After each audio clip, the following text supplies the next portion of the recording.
सतनाम श्री वाहिगुरु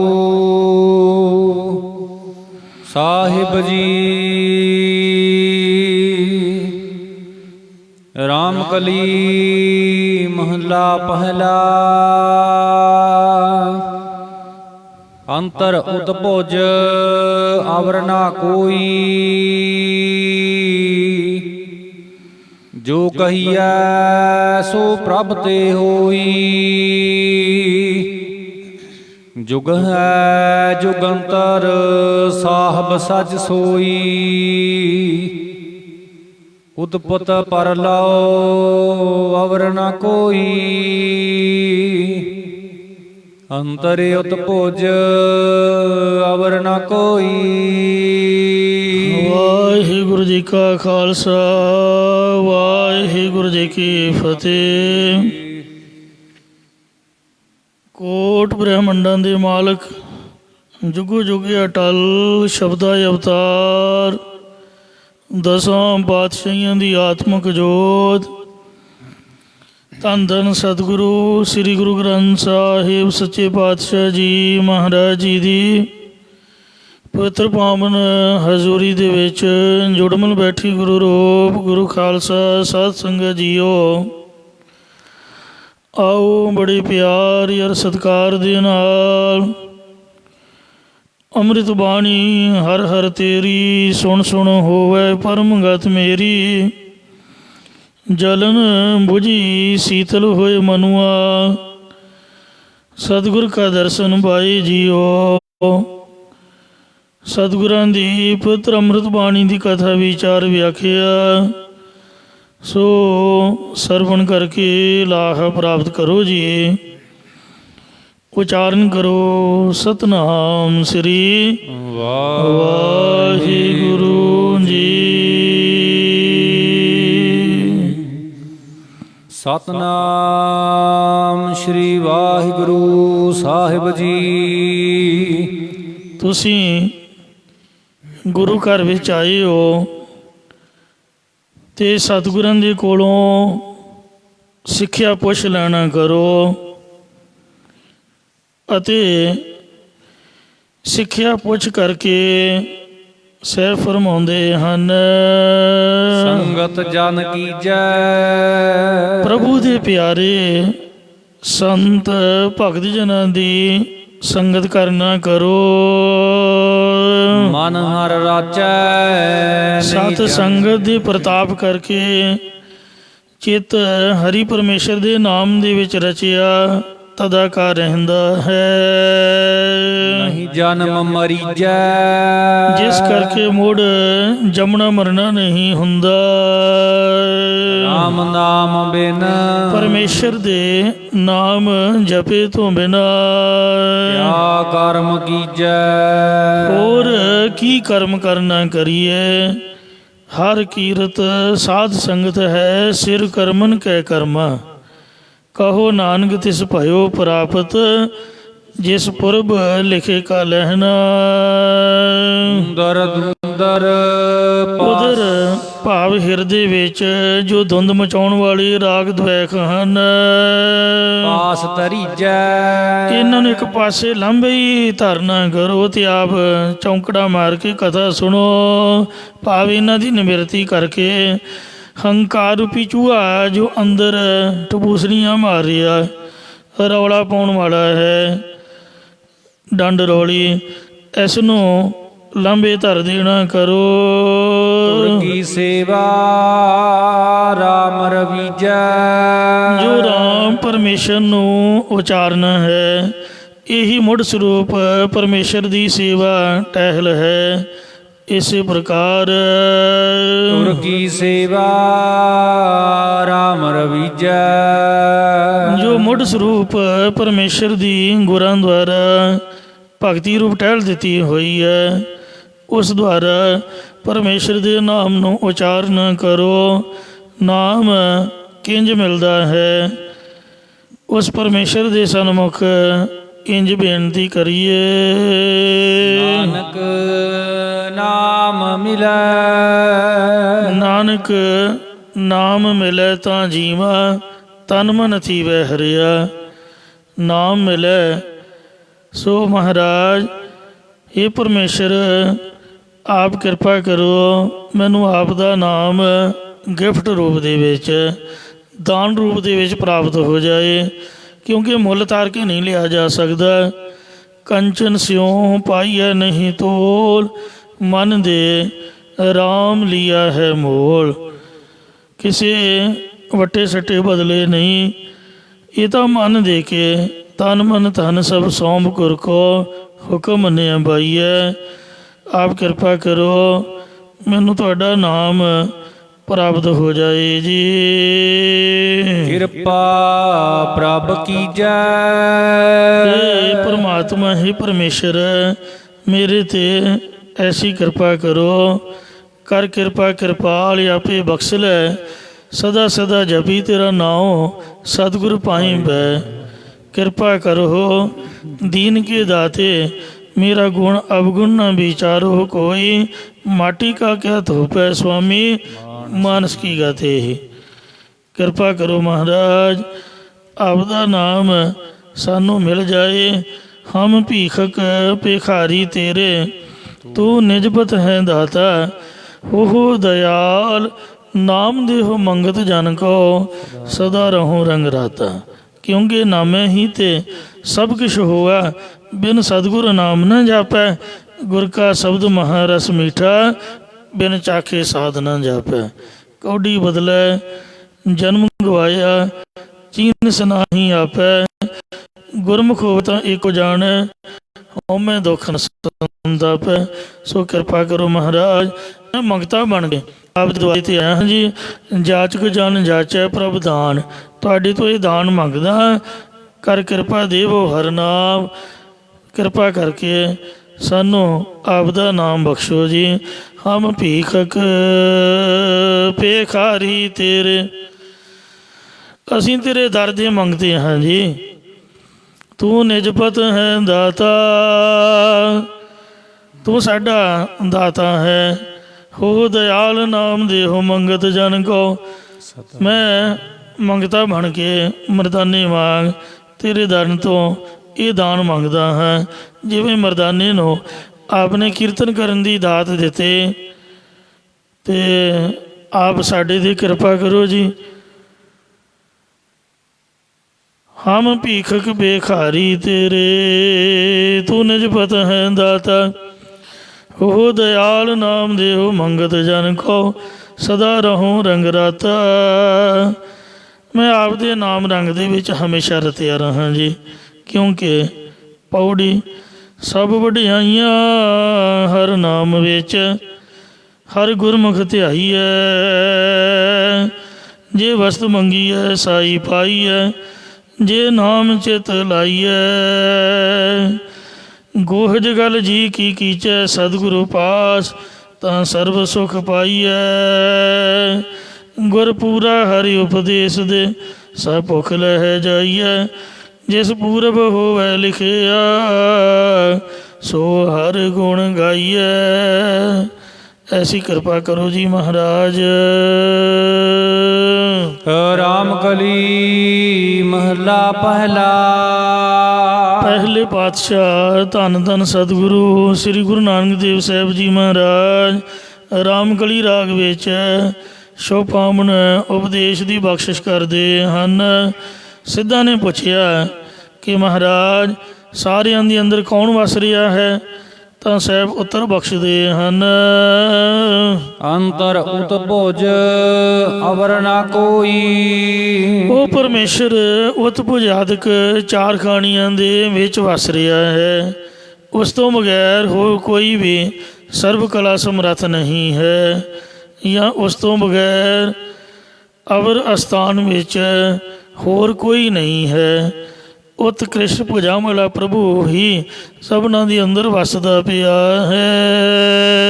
ਜੋ ਕਹੀਐ ਸੋ ਪ੍ਰਭ ਤੇ ਹੋਈ। ਬਾਕੀ ਸਭ ਕੁਝ ਅਗਿਆਨ ਕਰਕੇ ਕਲਪਿਆ ਹੋਇਆ ਹੈ। ਜੇ ਬ੍ਰਹਮ ਗਿਆਨ ਦੀ ਪ੍ਰਾਪਤੀ ਹੋ ਜਾਏ ਤਾਂ ਉਸ ਪਰਮੇਸ਼ਰ ਤੋਂ ਬਿਨਾਂ ਹੋਰ ਕੋਈ ਨਹੀਂ ਹੈ। ਬ੍ਰਹਮ ਵੇਤੇ ਦੀ ਦ੍ਰਿਸ਼ਟੀ ਵਿੱਚ ਜੋ ਕੁਝ ਵੀ ਕਹਿਣਾ ਕਰੀਦਾ ਹੈ ਉਹ ਸਭ ਕੁਝ ਪਰਮੇਸ਼ਰ ਤੋਂ ਹੀ ਹੋ ਰਿਹਾ ਹੈ।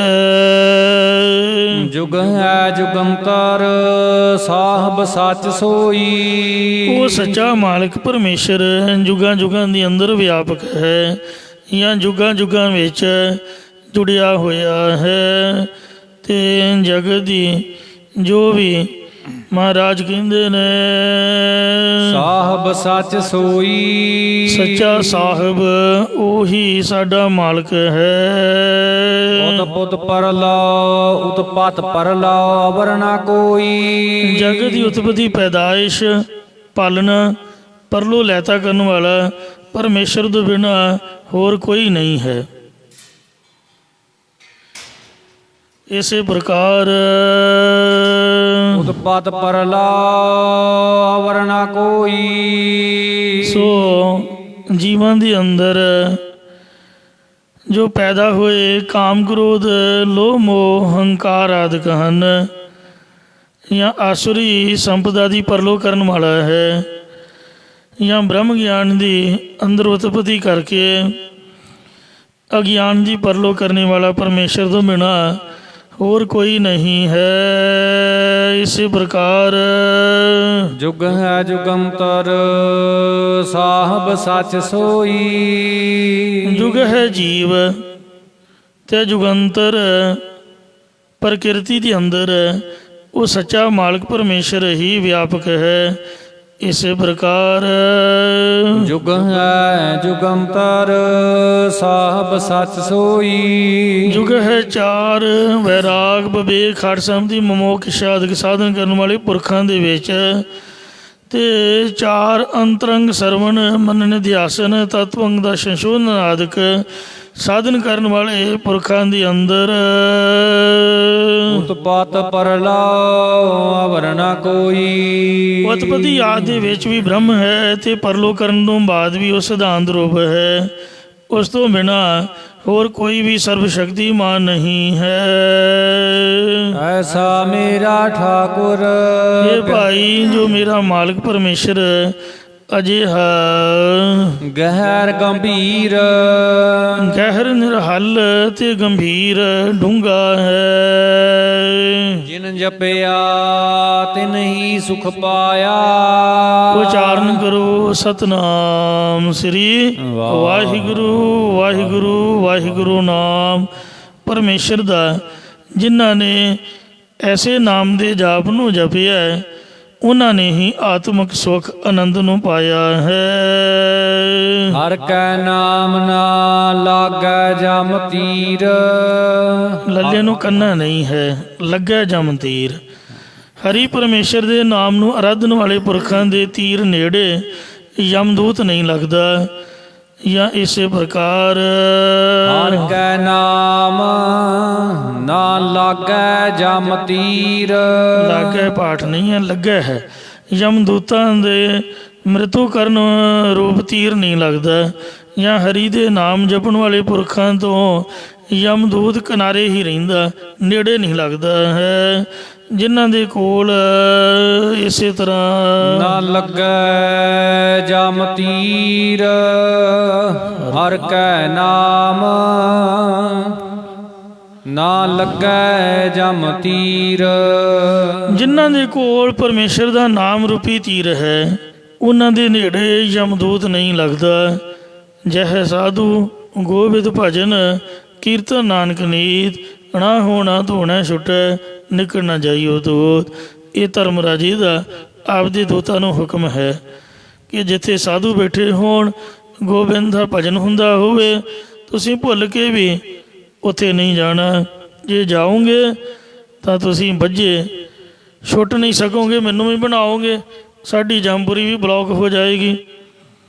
ਤੇ ਇਸ ਲਈ ਸ਼ਬਦ ਸੁਣੇ ਤਾਂ ਦੂਰੋਂ ਭਾਗੇ ਮਤ ਮਾਰੇ ਹਰ ਜੀਉ ਵੇ ਪ੍ਰਵਾਹ ਹੈ।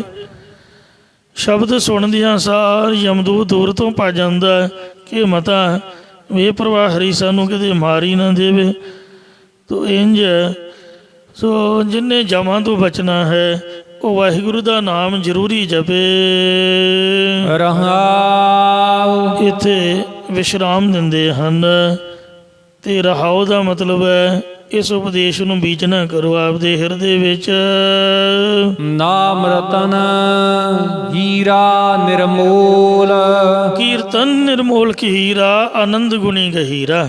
ਪਰਮੇਸ਼ਰ ਦਾ ਨਾਮ ਰੂਪੀ ਰਤਨ ਹੀਰਿਆਂ ਵਿੱਚੋਂ ਅਮੋਲਕ ਹੀਰਾ ਹੈ। ਸਾਈ ਨਾਮ ਅਮੋਲ ਕੀਮ ਨਾ ਕੋਈ ਜਾਣਦੋ, ਜਿੰਨਾ ਭਾਗ ਮਥਾਹੇ ਸੇ ਨਾਨਕ ਹਰੰਗ ਮਾਨਦੋ।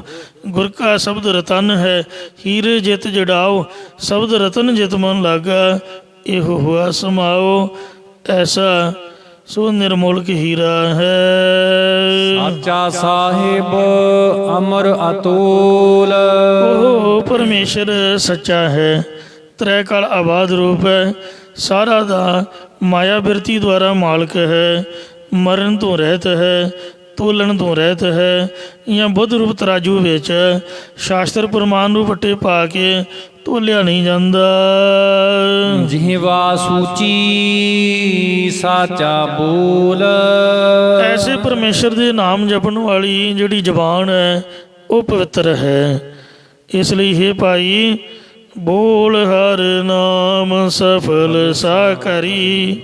ਸੱਚਾ ਨਾਮ ਬੋਲਣਾ ਕਰੋਗੇ ਤਾਂ ਤੁਹਾਡੀ ਜ਼ਬਾਨ ਤੇ ਇਹ ਸੁੱਚੀ ਹੋ ਜਾਏਗੀ। ਇਸੇ ਪ੍ਰਕਾਰ ਜਿਹਵਾ ਸੂਚੀ ਸਾਚਾ ਬੋਲ। ਜੋ ਸੱਚਾ ਵਾਕ ਬੋਲਣਾ ਕਰਦੇ ਨੇ ਉਹਨਾਂ ਦੀ ਜ਼ਬਾਨ ਸੱਚੀ ਅਤੇ ਸੁੱਚੀ ਹੈ। ਇਸੇ ਪ੍ਰਕਾਰ ਜਿਹਵਾ ਸੂਚੀ ਸਾਚਾ ਬੋਲ। ਜੋ ਸੱਚੇ ਪਰਮੇਸ਼ਰ ਦੇ ਨਾਮ ਨੂੰ ਮਹਾਵਾਕਾਂ ਨੂੰ ਬੋਲਣਾ ਕਰਦੇ ਨੇ। ਮਹਾਵਾਕ ਕਿਹੜੇ ਨੇ? ਤੂੰ ਸਦਾ ਸਲਾਮਤ ਨਿਰੰਕਾਰ। ਇਹ 4 ਮਹਾਵਾਕ, 3 ਅਸੰਖ ਜਪ ਵਾਲੀਆਂ ਪੌੜੀਆਂ ਦੀ ਸਮਾਪਤੀ ਤੇ 1 ਪੰਜ ਪ੍ਰਵਾਨ ਵਾਲੀ। ਤੋ ਐਸੇ ਜਿਹੜੇ ਮਹਾਵਾਕ ਨੇ ਗੁਰੂ ਮਹਾਰਾਜ ਸਾਹਿਬ ਸੱਚੇ ਪਾਤਸ਼ਾਹ ਜੀ ਦੇ ਇੱਕ ਉੱਪਰ ਮਹਾਵਾਕ ਹੈ, ਇੱਕ ਹੇਠਾਂ ਮਹਾਵਾਕ ਹੈ। 2 ਮਹਾਵਾਕ ਨੇ, ਕਿਉਂਕਿ ਡਬਲ ਮਹਾਰਾਜ ਦਾ ਪ੍ਰਕਾਸ਼ ਹੁੰਦਾ ਹੈ। ਤੋ ਜਿਹੜੇ ਗੁਰੂ ਸਾਹਿਬ ਦੇ ਸ੍ਰੀ ਮੁਖਵਾਕ ਦੁਆਰਾ ਵਾਹਿਗੁਰੂ ਨਾਮ ਨੂੰ ਬੋਲਣਾ ਕਰਦੇ ਨੇ ਉਹਨਾਂ ਦੀ ਪ੍ਰੀਤੀ ਰੂਪ ਜ਼ਬਾਨ ਸੁੱਚੀ ਪਵਿੱਤਰ ਹੈ। ਨਾਮ ਕਹਿਤ ਗੋਬਿੰਦ ਕਾ ਸੂਚੀ ਪਹੀ ਰਸਨਾ। ਇੱਕ ਵਾਰ ਤੁਸੀਂ ਵੀ ਕਹਿ ਦਿਓ ਸਤਨਾਮ ਸ੍ਰੀ ਵਾਹਿਗੁਰੂ। ਆਪਾਂ ਇਸ਼ਨਾਨ ਕਰਦੇ ਹਾਂ ਨਾ, ਬੁਰਸ਼ ਕਰਦੇ ਹਾਂ, ਕੁਰਲਾ ਕਰਦੇ ਹਾਂ, ਕਾਹਦੇ ਵਾਸਤੇ? ਸਫਾਈ ਵਾਸਤੇ।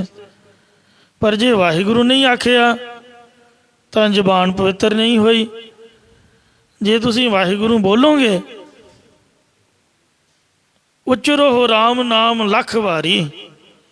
ਸਾਡੇ ਰਾਗੀ ਜੀ ਜਿਨ੍ਹਾਂ ਮੈਨੂੰ ਕੀਰਤਨ ਦੀ ਸਿੱਖਿਆ ਦਿੱਤੀ, ਉਹ 1 ਲੱਖ ਵਾਰ ਅੰਮ੍ਰਿਤ ਵੇਲੇ 3 ਵਜੇ ਤੋਂ ਉੱਠ ਕੇ 6 ਵਜੇ ਤੱਕ ਵਾਹਿਗੁਰੂ ਵਾਹਿਗੁਰੂ ਉਚਾਰਨ ਕਰਦੇ।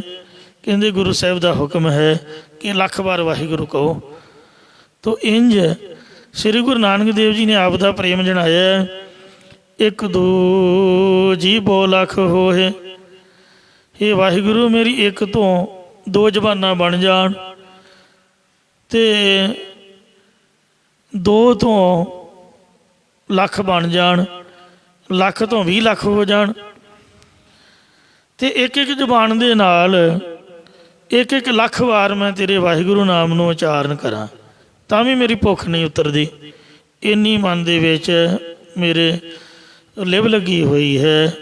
1 2 ਜੀ ਭਉ ਲੱਖ ਹੋਏ, ਲੱਖ ਹੋਵੇ ਲੱਖ 20, ਲੱਖ ਲੱਖ ਗੇੜਾ ਆਖੀ ਹੈ।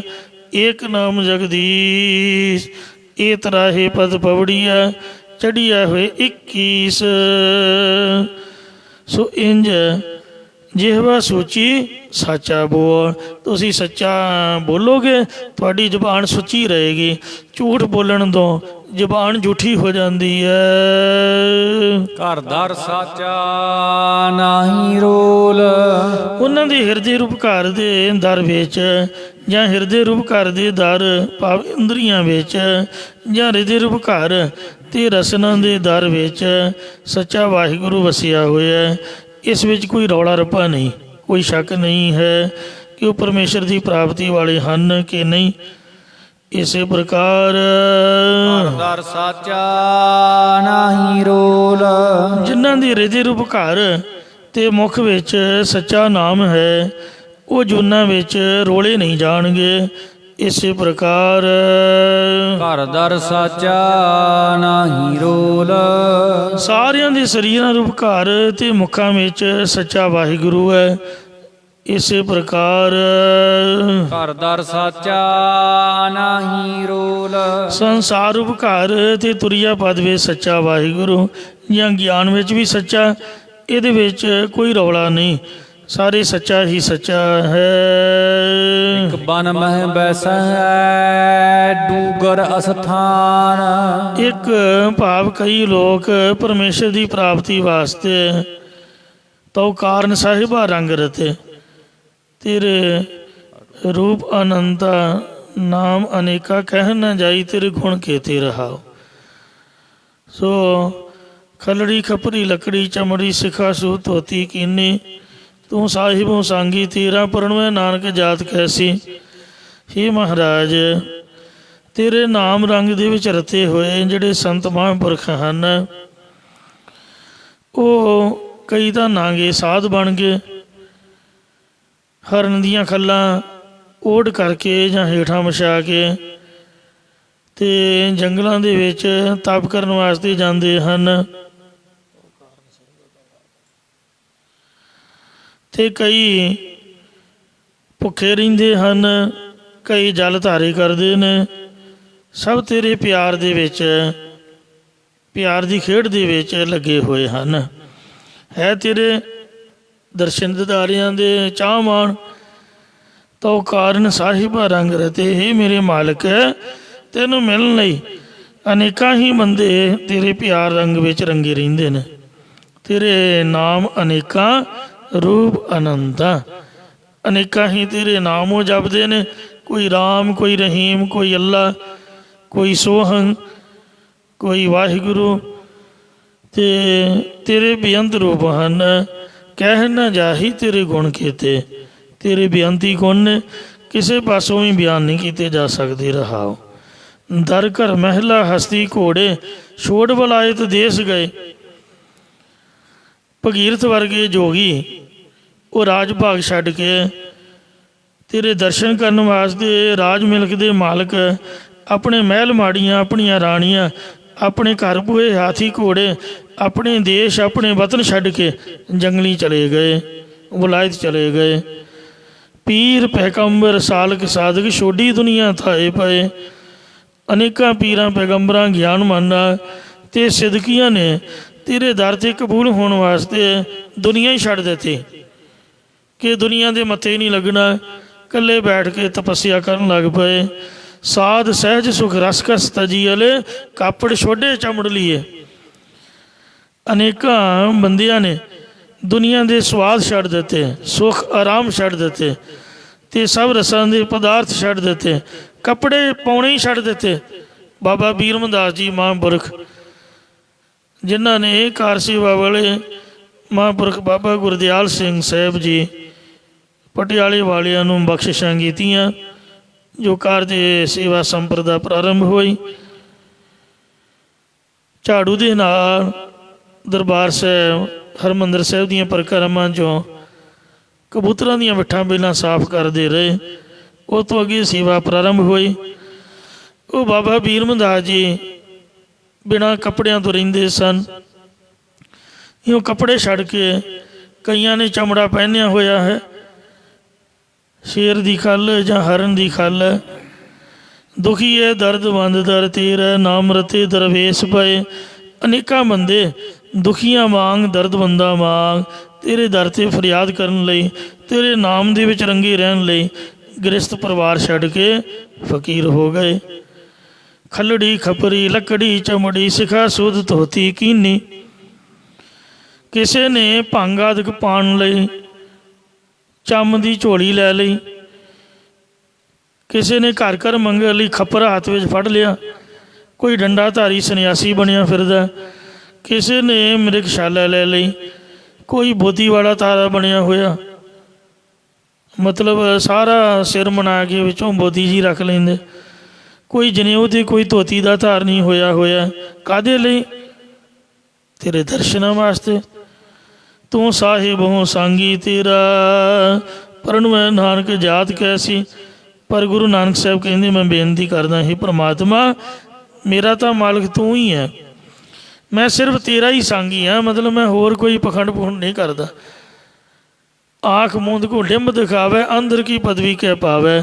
ਨਾ ਮੈਂ ਨੰਗਾ ਰਹਿੰਦਾ, ਨਾ ਮੈਂ ਮਿਰਗਸ਼ਾਲਾ ਲੈਂਦਾ। ਮੈਂ ਤਾਂ ਇੱਕ ਆਮ ਸੰਸਾਰੀ ਗ੍ਰਸਤੀ ਮਨੁੱਖ ਹਾਂ। ਮੈਂ ਸਿਰਫ ਤੇਰਾ ਅਖਵਾਉਂਦਾ ਹਾਂ। ਜਿਵੇਂ ਤੂੰ ਮੈਨੂੰ ਰੱਖਦਾ ਮੈਂ ਤਿਵੇਂ ਰਹਿੰਦਾ। ਕਿਸੇ ਖਾਸ ਸ਼੍ਰੇਣੀ 'ਚ ਹੋਣ ਦਾ ਮੈਨੂੰ ਕੋਈ ਮਾਣ ਨਹੀਂ ਹੈ ਕਿ ਮੈਂ ਜੋਗੀ ਹਾਂ, ਮੈਂ ਸੰਨਿਆਸੀ ਹਾਂ। ਗੱਲ ਤਾਂ ਰੱਬ ਦਾ ਨਾਮ ਜਪਣ ਦੀ ਆ। ਭਾਵੇਂ ਪੁੱਠੇ ਹੋ ਕੇ ਜਪ ਲਓ, ਭਾਵੇਂ ਸਿੱਧੇ ਹੋ ਕੇ ਜਪ ਲਓ, ਕਹਿਣਾ ਤਾਂ ਵਾਹਿਗੁਰੂ ਹੀ ਆ। ਜ਼ਰੂਰੀ ਥੋੜ੍ਹੀ ਵੀ ਲੱਤਾਂ ਤਾਂ ਕਰਕੇ ਜਪਣਾ, ਚੌਂਕੜਾ ਮਾਰ ਕੇ ਸੋਹਣੇ ਬੜੇ ਸਰਦਾਰ ਬਣ ਕੇ ਜਪੋ ਤੁਸੀਂ। ਜ਼ਰੂਰੀ ਥੋੜ੍ਹੀ ਵੀ ਕੱਪੜੇ ਲਾ ਕੇ ਜਪਣਾ, ਤੁਸੀਂ ਕੱਪੜੇ ਪਾ ਕੇ ਜਪੋ। ਗੱਲ ਤਾਂ ਪਰਮੇਸ਼ਰ ਦੇ ਨਾਮ ਨੇ ਮੁਕਤ ਕਰਨਾ ਹੈ, ਨਾ ਤਾਂ ਭੁੱਖੇ ਰਹਿਣ ਨਾਲ ਹੋਣਾ। ਜ਼ਰੂਰੀ ਥੋੜ੍ਹੀ ਵੀ ਜੰਗਲ ਦੇ ਵਿੱਚ ਤੇ ਦੁੱਖ ਭੋਗੋ, ਆਪਦੇ ਬੈਡਰੂਮ ਦੇ ਵਿੱਚ ਬੈਠੋ ਆਰਾਮ ਦੇ ਨਾਲ, ਸੁੱਖ ਦੇ ਨਾਲ। ਨੀਂਦ ਆਉਂਦੀ ਹੈ ਤਾਂ ਘੜੀ ਆਰਾਮ ਵੀ ਕਰ ਲਓ, ਕੋਈ ਲਾਮਾ ਥੋੜ੍ਹਾ ਆ। ਹੱਠ ਤੱਪ ਨਹੀਂ ਕਰਨਾ, ਸਰੀਰ ਨੂੰ ਕਸ਼ਟ ਨਹੀਂ ਦੇਣਾ। ਜੇ ਰੱਬ ਦਾ ਨਾਮ ਜਪਦੇ ਹੀ ਸਰੀਰ ਦੁਖੀ ਰਿਹਾ ਫਿਰ ਦੱਸੋ ਸੁਖੀ ਕਿੱਥੇ ਹੋਵਾਂਗੇ? ਭੁੱਖ ਲੱਗੀ ਹੈ ਰੋਟੀ ਖਾ ਲਓ, ਨੀਂਦ ਆਉਂਦੀ ਹੈ ਸੌਂ ਜਾਓ। ਜਿਹੜਾ ਸੁਖਮਨੀ ਸਾਹਿਬ ਦਾ ਪਾਠ 2 ਘੰਟਿਆਂ 'ਚ ਤੁਸੀਂ ਕਰਨਾ ਝੋਕਾ ਮਾਰ ਮਾਰ ਕੇ, ਜੇ ਸੌਂ ਲਓਗੇ ਉਹੀ 35-40 ਮਿੰਟਾਂ 'ਚ ਕਰ ਲਓਗੇ। ਕੰਮ ਤਾਂ ਉੱਥੇ ਹੀ ਆ ਜਾਂਦਾ। ਆਰਾਮ ਕੀਤਿਆਂ ਚਿੱਤ ਜਲਦੀ ਇਕਾਗਰ ਹੁੰਦਾ ਹੈ। ਤੋ ਇਸ ਲਈ ਜੇ ਪ੍ਰਸ਼ਾਦੇ ਦੀ ਭੁੱਖ ਲੱਗੀ ਹੈ ਤਾਂ ਰੋਟੀ 'ਚ ਹੀ ਧਿਆਨ ਰਹੂਗਾ, ਪਹਿਲਾਂ ਉਹ ਖਾ ਲਓ। ਕੋਈ ਗੱਲ ਕਰਨ ਨੂੰ ਜੀ ਕਰਦਾ, ਗੁਟਕਾ ਸਾਹਿਬ ਪਾਸੇ ਰੱਖ ਲਓ, ਫਤਿਹ ਬੁਲਾ ਕੇ ਪਹਿਲਾਂ ਗੱਲ ਕਰ ਲਓ। ਨਹੀਂ ਤਾਂ ਮਨੋ ਮਨ ਰਿੱਝੀ ਜਾਓਗੇ ਕਿ ਕਦੋਂ ਪਾਠ ਪੂਰਾ ਹੋਣਾ, ਕਦੋਂ ਆਪਾਂ ਗੱਲ ਕਰਾਂਗੇ। ਪਹਿਲਾਂ ਗੱਲ ਕਰੋ ਫਿਰ ਪਾਠ ਕਰ ਲਿਓ। ਕੋਸ਼ਿਸ਼ ਕਰੋ ਕਿ ਨਿਤਨੇਮ 'ਚ ਨਹੀਂ ਬੋਲਣਾ, ਪਰ ਜੇ ਹੁਣ ਬੋਲਣ ਨੂੰ ਜੀ ਕਰਦਾ ਹੈ ਤਾਂ ਬੋਲ ਲਓ ਬਈ। ਭੈ ਚੁੱਪ ਨਾ ਹੋ ਬਈ। ਜੇ ਲਾਏ ਰਹਾਂ ਲਿਵਤਾਰ, ਚੁੱਪ ਕੀਤਿਆਂ ਤਾਂ ਮਨ ਚੁੱਪ ਤੇ ਹੋਣਾ ਹੀ ਨਹੀਂ। ਤੋ ਇਸ ਲਈ ਦੇਵਤਿਆਂ ਦਰਸ਼ਨ ਕੈ ਤਾਈ, ਦੁਖ ਭੋਗ ਤੀਰਥ ਕੀਏ।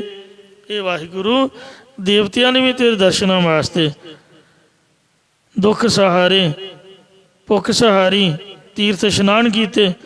ਜੋਗੀ ਜਤੀ ਜੁਗ ਤੁਮੇ ਰਹਤੇ, ਕਰ ਕਰ ਭਗਵੇਂ ਪੇਖ ਪਏ। ਜੋਗੀ ਜਤੀ ਜੁਗ ਦੇ ਵਿੱਚ ਰਹਿੰਦੇ, ਭਗਵੇਂ ਭੇਖ ਬਣਾ ਕੇ ਤੇ ਉਹ ਸਾਰੇ ਹੀ ਵਿਚਰਦੇ। ਕਾਹਦੇ ਵਾਸਤੇ? ਤਉ ਕਾਰਨ ਸਾਹਿਬਾ ਰੰਗ ਰਤੇ, ਤੇਰੇ ਨਾਮ ਅਨੇਕਾਂ ਰੂਪ ਅਨੰਤਾ, ਕਹਿ ਨਾ ਜਾਈ ਤੇਰੇ ਗੁਣ ਕੀਤੇ ਰਹਾਓ। ਰਹਾਓ ਇੱਕ ਸਰਲੇਖ ਹੈ, ਇਹਦੇ ਦੁਆਲੇ ਹੀ ਸ਼ਬਦ ਘੁੰਮਿਆ ਹੈ। ਤੋ ਮਹਾਰਾਜ ਫਰਮਾਉਂਦੇ ਨੇ ਕਿ ਇੱਕ ਬਨ ਮੈਂ ਬੈਸਹਿ ਡੂਗਰ ਅਸਥਾਨ। ਇੱਕ ਕਈ ਲੋਕ ਪਰਮੇਸ਼ਰ ਦੀ ਪ੍ਰਾਪਤੀ ਵਾਸਤੇ ਆਪਦਾ ਘਰ-ਬਾਰ ਛੱਡ ਕੇ ਜੰਗਲਾਂ ਵਿੱਚ ਜਾ ਕੇ ਬੈਠ ਜਾਂਦੇ ਨੇ। ਭਾਵ ਜੰਗਲਾਂ 'ਚ ਜਾ ਕੇ ਤਪੱਸਿਆ ਕਰਨ ਲੱਗ ਜਾਂਦੇ ਨੇ। ਕਈ ਪਹਾੜਾਂ ਦੇ ਨਿਵਾਸ ਕਰਕੇ ਪ੍ਰਭੂ ਪ੍ਰਾਪਤੀ ਲਈ ਤਪੱਸਿਆ ਕਰਦੇ। ਕੋਈ ਗੁਰਮਤਿ ਨਹੀਂ ਹੈ। ਸਿੱਧਾ ਨੇ ਸਤਿਗੁਰੂ ਨਾਨਕ ਦੇਵ ਜੀ ਨੂੰ ਵੀ ਸਲਾਹ ਦਿੱਤੀ ਸੀ ਕਿ ਇੰਨਾ ਨਾਮ ਤੁਹਾਡਾ ਉਪਦੇਸ਼ ਇੰਨਾ ਅਮੋਲਕ ਹੈ ਅਤੇ ਤੁਸੀਂ ਘਰੋਂ ਘਰ ਕੁੰਡਾ ਖੜਕਾਉਂਦੇ ਫਿਰਦੇ ਹੋ। ਭਾਈ ਲਾਲੋ ਦਾ ਕੁੰਡਾ ਪਹਿਲਾਂ ਸਭ ਤੋਂ ਖੜਕਾਇਆ ਕਿ ਆ ਭਾਈ ਲਾਲੋ ਆਪ ਦਰਸ਼ਨ ਦਿੱਤੇ। ਉਹ ਜਾਣਦਾ ਵੀ ਨਹੀਂ ਸੀਗਾ। ਇਹ ਮਹਾਰਾਜ ਨੂੰ ਜਿਹੜੇ ਜਾਣਦੇ ਵੀ ਨਾ ਹੁੰਦੇ ਉਹਨਾਂ ਦੀ ਕਲਿਆਣ ਵੀ ਕਰ ਦਿੰਦੇ। ਅਤੇ ਤੁਹਾਨੂੰ ਤਾਂ ਚਾਹੀਦਾ ਹੈ ਕਿ ਤੁਸੀਂ ਪਹਾੜ ਦੀ ਇੱਕ ਗੁਫਾ ਦੇ ਵਿੱਚ ਬੈਠ ਜਾਓ ਲੁੱਕ ਕੇ। ਕੋਈ ਇੱਕ ਅੱਧਾ ਜਗਿਆਸੂ ਆਏ ਉਹਨੂੰ ਉਪਦੇਸ਼ ਦ੍ਰਿੜ ਕਰਾਓ। ਸਤਿਗੁਰੂ ਮਹਾਰਾਜ ਕਹਿੰਦੇ ਭਾਈ ਸਾਗਰ ਡੂਗਰ ਨਿਰਭਉ ਐਸਾ, ਬੈਸ ਗੁਫਾ ਮੈਂ ਆਖੋਂ ਕੈਸਾ। ਜਿਹੜਾ ਸਮੁੰਦਰਾਂ ਦੇ ਵਿੱਚ, ਪਹਾੜਾਂ ਦੇ ਵਿੱਚ, ਗੁਫਾਵਾਂ ਦੇ ਵਿੱਚ ਇੱਕ ਰਸ ਵਾਹਿਗੁਰੂ ਵਿਆਪਕ ਹੈ। ਅਤੇ ਮੈਂ ਕੋਈ ਚੋਰੀ ਥੋੜ੍ਹੋ ਕਰਨੀ ਹੈ, ਕੋਈ ਚੋਰੀ ਦਾ ਮਾਲ ਥੋੜ੍ਹੋ ਜਿਹੜਾ ਲੁੱਕ ਕੇ ਵੰਡਣਾ। ਉਹਨੂੰ ਮੈਂ ਲੁੱਕ ਕੇ ਭਲਾ ਕਿਉਂ ਆਖਾਂਗਾ। ਗੁਰੂ ਘਰਾਂ ਦੇ ਵਿੱਚ ਵੇਖੋ ਸਪੀਕਰ ਲਾ ਦਿੱਤੇ ਜਾਂਦੇ ਨੇ। ਗੁਰਦੁਆਰੇ ਤੋਂ ਕਿੰਨੇ ਕਦਮ ਪਹਿਲਾਂ ਹੀ ਅੱਜ ਕੰਨਾਂ ਦੀ ਆਵਾਜ਼ 'ਚ ਆਵਾਜ਼ ਪੈਣ ਲੱਗ ਪਈ। ਮਤਲਬ ਇੰਨੀ ਆਵਾਜ਼ ਤੇਜ਼ ਛੱਡੀ ਹੋਈ ਸਾਰੇ ਹੀ। ਜੇ ਕੋਈ ਨਹੀਂ ਵੀ ਆ ਸਕਦਾ ਤਾਂ ਰਸਤੇ ਜਾਂਦਿਆਂ ਵੀ ਕੋਈ ਮਹਾਰਾਜ ਦਾ ਨਾਮ ਕਰਨੀ ਪਈ, ਕਿਸੇ ਦਾ ਭਲਾ ਹੋ ਜਾਏ। ਤੋ ਇੰਝ ਸਾਹਿਬ ਫਰਮਾਉਂਦੇ ਹਨ ਕਿ ਜਿਹੜੀ ਗੁਰਮਤਿ ਹੈ ਉਹ ਇਹ ਨਹੀਂ ਕਹਿੰਦੀ ਕਿ ਤੁਸੀਂ ਘਰਾਂ ਨੂੰ ਛੱਡ ਕੇ ਜੰਗਲਾਂ ਚਲੇ ਜਾਓ, ਭੁੱਖੇ ਰਹੋ, ਮੀਂਹ ਹਨੇਰੀ ਦਾ ਦੁੱਖ ਕਸ਼ਟ ਸਹਾਰੋ। ਆਪਦੇ ਘਰ ਰਹੋ, ਨੀਂਦ ਦੇ ਟਾਈਮ 'ਤੇ ਆਰਾਮ ਕਰੋ, ਭੁੱਖ ਦੇ ਟਾਈਮ 'ਤੇ ਪ੍ਰਸ਼ਾਦਾ ਛਕੋ, ਅਤੇ ਸਮੇਂ ਸਿਰ ਆ ਕੇ ਗੁਰੂ ਘਰ ਹਾਜ਼ਰੀ ਭਰੋ। ਫਿਰ ਆਪਦੇ ਬੱਚਿਆਂ ਦੀ ਸੇਵਾ ਸੰਭਾਲ 'ਚ ਚਲੇ ਜਾਓ। ਜੋ ਬੱਚਿਆਂ 'ਚ ਰਹਿ ਕੇ ਰੱਬ ਨੂੰ ਪਾਉਣਾ, ਇਹਦੇ ਨਾਲ ਮਨ ਸ਼ਾਂਤ ਰਹਿੰਦਾ। ਜਿਹੜਾ ਇਕੱਲੇ ਪੈ ਕੇ ਤਪ ਕਰਨਾ, ਇਹਦੇ ਨਾਲ ਕ੍ਰੋਧ ਦੇ ਵਿੱਚ ਹੰਕਾਰ 'ਚ ਵਾਧਾ ਹੁੰਦਾ। ਗ੍ਰਸਤੀ ਬੰਦਾ ਹਮੇਸ਼ਾ ਨਿਉ ਕੇ ਰਹਿੰਦਾ, ਉਹਦੇ 'ਚ ਨਿਮਰਤਾ ਹੁੰਦੀ ਹੈ, ਉਹ 'ਚ ਗੁੱਸਾ ਨਹੀਂ ਹੁੰਦਾ। ਜਿਹੜਾ ਬੱਚਿਆਂ ਵਾਲਾ ਹੈ ਉਹਦੇ 'ਚ ਪ੍ਰੇਮ ਹੁੰਦਾ ਹੈ। ਤਾਂ ਇਸ ਲਈ ਆ ਵੇਖੋ ਪੁਰਾਣੇ ਰਿਸ਼ੀ ਮੁਨੀ ਸ਼ਰਾਬ ਦੇ ਕਰਕੇ ਅਤੇ ਬੜਾ ਨੁਕਸਾਨ ਕਰ ਦਿੰਦੇ। ਕਾਰਨ ਕੀ ਹੈ ਵੀ ਇਕੱਲੇ ਰਹਿ ਕੇ ਗੁੱਸਾ ਵੱਧ ਜਾਂਦਾ। ਜਿਵੇਂ ਸੈਪ ਜ਼ਹਿਰ ਵਧਾਉਂਦਾ ਹੈ, ਇਸ ਤਰੀਕੇ ਦੇ ਨਾਲ ਕ੍ਰੋਧ ਦਾ ਜ਼ਹਿਰ, ਈਰਖਾ ਦੀ ਜ਼ਹਿਰ ਵਧੀ ਤੁਰੀ ਜਾਂਦੀ ਹੈ। ਤੋ ਜੇ ਗ੍ਰਸਤ ਪਰਿਵਾਰ 'ਚ ਬਾਲ ਬੱਚੇ 'ਚ ਰਹਿ ਕੇ ਰੱਬ ਨੂੰ ਪਾਓਗੇ ਤਾਂ ਸਭ ਤੋਂ ਵੱਡੀ ਸੂਰਮਗਤੀ ਬਹਾਦਰੀ ਹੈ। ਜਾਕੋ ਹਰੰਗ ਲਾਗੋ ਇਸ ਯੁਗ ਮੈਂ, ਸੋ ਕਹੀਅਤ ਹੈ ਸੂਰਾ, ਆਤਮ ਜਿਨੈ ਸਗਲ ਵਸਤਾਂਕ ਹੈ, ਜਾ ਕਾ ਸਤਿਗੁਰ ਪੂਰਾ। ਤੋ ਇੱਕ ਲੋਕ ਚਲੇ ਤਾਂ ਜਾਂਦੇ ਨੇ ਘਰ ਛੱਡ ਕੇ ਜੰਗਲਾਂ 'ਚ, ਪਹਾੜਾਂ ਦੇ ਵਿੱਚ, ਪਰ ਬੰਦਾ ਪੁੱਛੇ ਵੀ ਜਦ ਬੁਖਾਰ ਚੜੂਗਾ ਗੋਲੀ ਕੌਣ ਦੇਊਗਾ? ਚਾਹ ਕਿਹੜੀ ਮਾਂ ਬਣਾ ਕੇ ਦੇਊਗੀ? ਭੁੱਖ ਲੱਗੀ ਤਾਂ ਰੋਟੀਆਂ ਕੌਣ ਖਵਾਊਗਾ? ਫਿਰ ਵੀ ਤਾਂ ਮੰਗਣ ਲਈ ਘਰਾਂ 'ਚ ਹੀ ਹੋਣਾ ਪਊਗਾ। ਮਤਲਬ ਜਦ ਬੰਦੇ ਨੂੰ ਦੁੱਖ ਹੁੰਦਾ ਉਦੋਂ ਫਿਰ ਘਰ ਚੇਤੇ ਆਉਂਦਾ ਹੈ, ਅਤੇ ਕਿਉਂ ਨਾ ਘਰ 'ਚ ਹੀ ਰਹੋ। ਜੋ ਆਪਦੀ ਬਿਮਾਰੀ ਸ਼ਮਾਰੀ 'ਚੋਂ ਖਿਚੜੀ ਖੁਚੜੀ ਜੋ ਕੁਛ ਖਾਣਾ ਖਾਈ ਜਾਓ। ਤਾਂ ਇਸ ਲਈ ਇਕੱਲੇ ਰਹਿ ਕੇ ਮੁਸ਼ਕਿਲਾਂ ਦਾ ਸਾਹਮਣਾ ਕਰਨਾ ਪੈਂਦਾ। ਸੰਸਾਰ 'ਚ ਮਹਾਰਾਜ ਨੇ ਸੁੱਖ ਬਖਸ਼ੇ ਨੇ, ਉਹ ਸਾਰੇ ਸੁੱਖ ਇਨਸਾਨ ਵਾਸਤੇ ਨੇ। ਇਨਸਾਨ ਨੂੰ ਚਾਹੀਦਾ ਵੀ ਸਹੀ ਤਰੀਕੇ ਨਾਲ ਆਪਦਾ ਸੁੱਖ ਆਰਾਮ ਲੈਂਦਿਆਂ ਰੱਬ ਦਾ ਨਾਮ ਚੇਤੇ ਕਰੇ। ਨਾਮ ਵਿਸਾਰ ਬਚੈ ਅਭਿਮਾਨ, ਸੋ ਵਾਹਿਗੁਰੂ ਦੇ ਨਾਮ ਨੂੰ ਭੁਲਾ ਕੇ ਅਤੇ ਜੇ ਜੰਗਲਾਂ ਦੇ ਵਿੱਚ ਤੁਰਿਆ ਫਿਰਦਾ ਰਿਹਾ ਤਾਂ ਹੰਕਾਰ ਵਿੱਚ ਵਾਧਾ ਹੋਏਗਾ। ਨਾਮ ਤਾਂ ਜਪਿਆ ਕੋਈ ਨਹੀਂ, ਪਰਮੇਸ਼ਰ ਦੇ ਨਾਮ ਨੂੰ ਤਾਂ ਭੁੱਲਾ ਹੋਇਆ ਹੈ, ਅਤੇ ਸਾਧਨ ਕਰਦਾ ਫਿਰਦਾ ਤੀਰਥ ਇਸ਼ਨਾਨ ਜਪਦਾ ਭਾਦਕ, ਇਹਦੇ ਹੰਕਾਰ 'ਚ ਖਰਾਬ ਹੀ ਹੁੰਦੇ ਹਨ ਲੋਕ। ਨਾਮ ਬਿਨਾ ਕਿਆ ਗਿਆਨ ਧਿਆਨ, ਇੱਕ ਵਾਰ ਉਚਾਰਨ ਗੁਰੂ ਜੀ ਸਤਿਨਾਮ ਸ੍ਰੀ ਵਾਹਿਗੁਰੂ। ਸੋ ਗਿਆਨੀ ਜਿਨ ਏਕ ਲਿਵ ਲਾਈ। ਗਿਆਨੀ ਕੌਣ ਹੈ? ਜਿਹਨੇ ਵਾਹਿਗੁਰੂ ਦੇ ਨਾਮ ਦੇ ਵਿੱਚ ਲਿਵ ਲਾਈ ਹੋਈ ਹੈ। ਗੱਲਾਂ ਤਾਂ ਜਿੰਨੀਆਂ ਮਰਜ਼ੀ ਤੁਸੀਂ ਕਰੀ ਜਾਓ, ਉਹ ਤਾਂ ਸਭ ਦੁਨੀਆ ਕਰਦੀ ਪਈ ਹੈ। ਗੱਲ ਤਾਂ ਰੱਬ ਦਾ ਨਾਮ ਜਪਣ ਦੀ ਹੈ। ਸੰਤ ਗਿਆਨੀ ਮੋਹਨ ਸਿੰਘ ਜੀ ਖਾਲਸਾ ਪਿੰਡਾਂ ਵਾਲੇ ਹੁੰਦੇ ਸਨ। ਸੰਤ ਸੁੰਦਰ ਸਿੰਘ ਜੀ ਦੀ ਬਰਸੀ ਮਨਾਈ ਅਤੇ ਹੁਕਮਨਾਮੇ ਦੀ ਕਥਾ ਕਰਨੀ ਸੀਗੀ। ਮੇਰੇ ਵਰਗੇ ਸਟੇਜ ਦੇ ਦੁਆਲੇ ਦੁਆਲੇ ਤੁਰੇ ਫਿਰਨ। ਹੁੰਦਾ ਇਸੇ ਤਰ੍ਹਾਂ ਹੀ ਹੈ, ਸਮਾਗਮ ਹੋਏ ਮੈਨੂੰ ਵੀ ਟਾਈਮ ਦਿਓ, ਮੈਨੂੰ ਵੀ ਦਿਓ। ਮਹਾਂਪੁਰ ਕਹਿੰਦੇ ਆਓ ਭਾਈ ਲਾਈਨ ਲਾ ਲਓ ਅਤੇ ਮੈਨੂੰ ਕਾਪੀ 'ਤੇ ਲਿਖਾਓ। ਕਥਾ ਉਹ ਕਰੂਗਾ ਜਿਹੜਾ ਵਾਹਿਗੁਰੂ ਨਾਮ ਦਾ ਜਾਪ ਜਪਦਾ ਹੈ। ਆਪਦਾ ਨਿਤਨੇਮ ਲਿਖਾਓ ਵੀ 5 ਗ੍ਰੰਥੀ ਪੜ੍ਹ ਦਿਓ ਡੇਲੀ। ਕਥਾ ਕਰਨ ਦਾ ਕੀ ਅਧਿਕਾਰ ਹੈ? ਤੁਸੀਂ ਦੁਨੀਆ ਨੂੰ ਕੀ ਸਮਝਾਓਗੇ? ਵਾਹਿਗੁਰੂ ਮੰਤਰ ਦਾ ਕਿੰਨਾ ਚਿਰ ਜਾਪ ਜਪਦੇ ਹੋ? ਆਓ 2.5 ਘੰਟੇ ਜਪਦੇ ਹੋ, 24 ਘੰਟਿਆਂ ਦਾ 10ਵਾਂ ਹਿੱਸਾ ਤਾਂ ਘੱਟੋ ਘੱਟ ਜਪੋ। ਪ੍ਰਚਾਰ ਕੀ ਕਰੋਗੇ? ਕਥਾ ਕਹਿੰਦੀ ਉਹ ਕਰੂਗਾ ਜਿਹੜਾ ਵਾਹਿਗੁਰੂ ਨਾਮ ਦਾ ਜਾਪ ਜਪਦਾ ਅਤੇ ਨਿਤਨੇਮ ਕਰਦਾ। ਉਹ ਸਾਰੇ ਚੁੱਪ ਕਰਕੇ ਪਿੱਛੇ ਹੋ ਕੇ ਬੈਠ ਗਏ। ਕਹਿੰਦੇ ਤੁਸੀਂ ਆਪ ਹੀ ਕਰੋ। ਉਹ ਆਪ ਹੀ ਕਥਾ ਕਰਿਆ ਕਰਦੇ ਸਨ। ਅਰੇ ਇੰਨੀ ਵਿਦਵਤਾ ਕਿ ਗੁਰਬਾਣੀ ਦੀ ਕਥਾ ਨੂੰ ਬਾਣੀ ਦੇ ਪ੍ਰਮਾਣਾਂ ਦੁਆਰਾ ਹੀ ਸਿੱਧ ਕਰਨਾ। 24 ਘੰਟੇ ਅੰਦਰ ਵੜ ਕੇ ਵਾਹਿਗੁਰੂ ਦਾ ਨਾਮ ਜਪਦੇ ਰਹਿਣਾ। 1 ਮਹੀਨੇ ਤੋਂ ਬਾਅਦ ਸੰਗਰਾਂਦ ਵਾਲੇ ਦਿਨ ਕਥਾ ਕਰਨੀ, ਬਸ 1.5-2 ਘੰਟੇ, ਅਤੇ ਤਸੱਲੀ ਕਰਾ ਦੇਣੀ। ਤੋ ਇੰਝ ਮਹਾਰਾਜ ਸੱਚੇ ਪਾਤਸ਼ਾਹ ਕਹਿੰਦੇ ਵੀ ਗਿਆਨ ਦਾ ਮਤਲਬ ਕੀ ਹੈ? ਵਾਹਿਗੁਰੂ ਦਾ ਨਾਮ ਜਪਣਾ। ਪਰਮੇਸ਼ਰ ਦੇ ਨਾਮ ਤੋਂ ਬਿਨਾਂ ਐਵੇਂ ਇੱਧਰ ਉੱਧਰ ਦੀਆਂ ਗਿਆਨ ਧਿਆਨ ਦੀਆਂ ਗੱਲਾਂ ਮਾਰੀ ਜਾਣੀਆਂ, ਕੋਈ ਮਤਲਬ ਨਹੀਂ, ਸਭ ਫਜ਼ੂਲ ਨੇ। ਗਾਲੀਅਲ ਪਲਾਲੀਆ ਕੰਮ ਨਾ ਆਵੇ ਮਿੱਤ, ਜਾਨੋ ਨਹੀਂ ਭਾਵੈ ਕਮਨ ਬਾਤਾ। ਮੈਨੂੰ ਸਮਝ ਨਹੀਂ ਕਿ ਪਰਮਾਤਮਾ ਨੂੰ ਕਿਹੜੀ ਗੱਲ ਚੰਗੀ ਲੱਗਦੀ ਹੈ। ਸਾਡੀ ਗੱਲ ਤਾਂ ਚੰਗੀ ਉਹਨੂੰ ਲੱਗਣੀ ਨਹੀਂ, ਕਿਉਂਕਿ ਆਪਾਂ ਤਾਂ ਦੁਨਿਆਵੀ ਗੱਲਾਂ ਕਰਦੇ ਹਾਂ। ਉਹਨੂੰ ਤਾਂ ਰੱਬ ਦੇ ਨਾਮ ਦੀ ਗੱਲ ਚੰਗੀ ਲੱਗੂਗੀ। ਮਨ ਖੋਜ ਮਾਰਗ, ਇਹ ਮੇਰਿਆ ਮਨਾ ਤੂੰ ਰਸਤਾ ਲੱਭ, ਉਹ ਗੱਲਾਂ ਸਿੱਖ ਜਿਹਦੇ ਸੁਣ ਕੇ ਮਹਾਰਾਜ ਤੇਰੇ 'ਤੇ ਪ੍ਰਸੰਨ ਹੋਵੇ। ਸਿੱਧਾ ਨੇ ਸਤਿਗੁਰੂ ਜੀ ਦੇ ਚਰਨਾਂ ਵਿੱਚ 2 ਸਵਾਲ ਕੀਤੇ ਕਿ ਮਹਾਰਾਜ ਕਿਰਪਾ ਕਰੋ, ਸਾਨੂੰ ਇਹ ਦੱਸੋ ਕਿ ਜੇ ਰੱਬ ਨੂੰ ਖੁਸ਼ ਕਰਨਾ ਹੋਏ, ਹੁਣ ਆਪਾਂ ਕਿਸੇ ਨੂੰ ਮਿਲਣ ਜਾਂਦੇ ਹਾਂ, ਉਹਨੂੰ ਗਿਫਟ ਦਿੰਦੇ ਹਾਂ, ਪਹਿਲਾਂ ਉਹਦੇ ਸੁਭਾਅ ਬਾਰੇ ਜਾਣਦੇ ਹਾਂ ਵੀ ਉਹਦਾ ਸੁਭਾਅ ਕਿਸ ਤਰ੍ਹਾਂ ਦਾ, ਕਿਹੜੀ ਚੀਜ਼ ਲੈਣੀ ਪਸੰਦ ਕਰਦਾ, ਫਿਰ ਉਹਨੂੰ ਕਿਸ ਚੀਜ਼ ਦੀ ਜ਼ਰੂਰਤ ਪੈ ਸਕਦੀ ਹੈ। ਕਿਸੇ ਦੇ ਸੁਭਾਅ ਮੁਤਾਬਕ ਉਹਨੂੰ ਗਿਫਟ ਕਰੋਗੇ, ਉਹ ਖੁਸ਼ ਰਹੇਗਾ। ਇਹ ਰੱਬ ਦਾ ਸੁਭਾਅ ਕੈਸਾ ਹੈ ਸਾਨੂੰ ਦੱਸੋ ਜੀ। ਫਿਰ ਕੀ ਅੱਗੇ ਰੱਖੀ ਹੈ, ਫਿਰ ਬੜੋ ਮੁੜ ਕੇ ਉਹਦੇ ਅੱਗੇ ਕੀ ਭੇਟਾ ਰੱਖੀ ਹੈ। ਜਿੱਤ ਦਿਸੈ ਦਰਬਾਰ, ਜਿਹਦੇ ਨਾਲ ਉਹਦੇ ਦਰਬਾਰ ਸਾਹਿਬ ਦੇ ਦਰਸ਼ਨ ਹੋ ਜਾਣ ਜਾਂ ਦਰਬਾਰ ਸਾਹਿਬ ਦੇ ਵਿੱਚੋਂ ਦਿਖ ਪਵੇ। ਇੱਕ ਤਾਂ ਇਹ ਸਵਾਲ ਹੈ ਕਿ ਭੇਟਾ ਕਿਹੜੀ, ਗਿਫਟ ਕਿਹੜਾ ਉਹਦੇ ਚਰਨਾਂ 'ਚ ਰੱਖੀ ਹੈ। ਫਿਰ ਮੋਹ ਕੇ ਬੋਲਣ ਬੋਲੀ ਹੈ, ਕਿਸੇ ਨੂੰ ਜਦ ਮਿਲੀਦਾ ਤਾਂ ਕੋਈ ਗੱਲਬਾਤ ਕਰੀਦੀ ਹੈ, ਅਤੇ ਗੱਲਬਾਤ ਵੀ ਉਹਦੇ ਸੁਭਾਅ ਮੁਤਾਬਕ ਕਰਾਂਗੇ ਤਾਂ ਅਗਲਾ ਖੁਸ਼ ਹੋਊਗਾ। ਜੇ ਹੁਣ ਉਹਦਾ ਸੁਭਾਅ ਦੂਜਾ ਹੋਰ ਤਰੀਕੇ ਦਾ, ਗੱਲਾਂ ਆਪਾਂ ਦੂਜੀਆਂ ਹੀ ਮਾਰੀ ਜਾਈਏ, ਅਗਲਾ ਕਹੂਗਾ ਇਹ ਮੇਰਾ ਸਮਾਂ ਖਰਾਬ ਕਰ ਰਿਹਾ।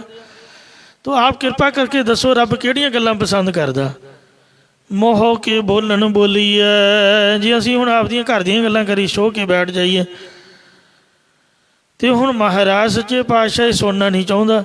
ਸਾਡੇ ਘਰ ਨਾਲ ਗੁਰੂ ਸਾਹਿਬ ਦਾ ਭਲਾ ਕੀ ਮਤਲਬ, ਜਾਂ ਕਿਸੇ ਮੇਰੇ ਤੇਰੇ ਵਰਗੇ ਆਮ ਬੰਦੇ ਦਾ ਕੀ ਮਤਲਬ ਹੋਇਆ। ਗੁਰੂ ਘਰ ਤਾਂ ਗੁਰੂ ਦੀਆਂ ਬਾਤਾਂ, ਰੱਬ ਦੀਆਂ ਬਾਤਾਂ ਹੋਣੀਆਂ ਚਾਹੀਦੀਆਂ। ਮੋਹ ਕੇ ਬੋਲਣ ਬੋਲੀ ਹੈ, ਮੂੰਹ ਦੇ ਨਾਲ ਕਿਹੜੇ ਬੋਲਾਂ ਨੂੰ ਬੋਲੀਏ। ਜਿਤ ਸੁਣ ਧਰੇ ਪਿਆਰ, ਜਿਹਨੂੰ ਸੁਣ ਕੇ ਉਹ ਸਾਡੇ ਨਾਲ ਪਿਆਰ ਕਰੇ। ਤਾਂ ਸਤਿਗੁਰੂ ਜੀ ਨੇ ਇੱਕੋ ਪੰਕਤੀ ਵਿੱਚ ਦੋਨਾਂ ਸਵਾਲਾਂ ਦਾ ਉੱਤਰ ਦਿੱਤਾ ਕਿ ਅੰਮ੍ਰਿਤ ਵੇਲਾ ਸੱਚ ਨਾਉ, ਉਚਾਰਨ ਕਰੋ ਸਤਨਾਮ ਸ੍ਰੀ ਵਾਹਿਗੁਰੂ। ਅੰਮ੍ਰਿਤ ਵੇਲੇ ਉੱਠ ਕੇ ਜੋ ਸੱਚੇ ਨਾਮ ਦਾ ਉਚਾਰਨ ਕਰਨਾ ਹੈ, ਇਹ ਸਭ ਤੋਂ ਉੱਤਮ ਭੇਟਾ ਹੈ। ਤੁਸੀਂ ਮਾਇਆ ਗੋਲਕ ਵਿੱਚ ਪਾਉਂਦੇ ਹੋ, ਕੋਈ ਆਟਾ ਲਿਆਉਂਦਾ ਹੈ, ਕੋਈ ਦਾਲ ਲਿਆਉਂਦਾ ਹੈ, ਕੋਈ ਕੜਾ ਪ੍ਰਸ਼ਾਦ ਭੇਟਾ ਕਰਦਾ ਹੈ, ਪਰ ਸਭ ਤੋਂ ਉੱਤਮ ਭੇਟਾ ਜਿਹੜੀ ਹੈ ਉਹ 5 ਬਾਣੀਆਂ ਦੇ ਨਿਤਨੇਮ ਦੀ ਹੈ। ਜਾਂ ਵਾਹਿਗੁਰੂ ਨਾਮ ਜਪਦਿਆਂ ਆਉਣਾ, ਨਾਮ ਜਪਦਿਆਂ ਜਾਂਦਾ ਜਾਣਾ।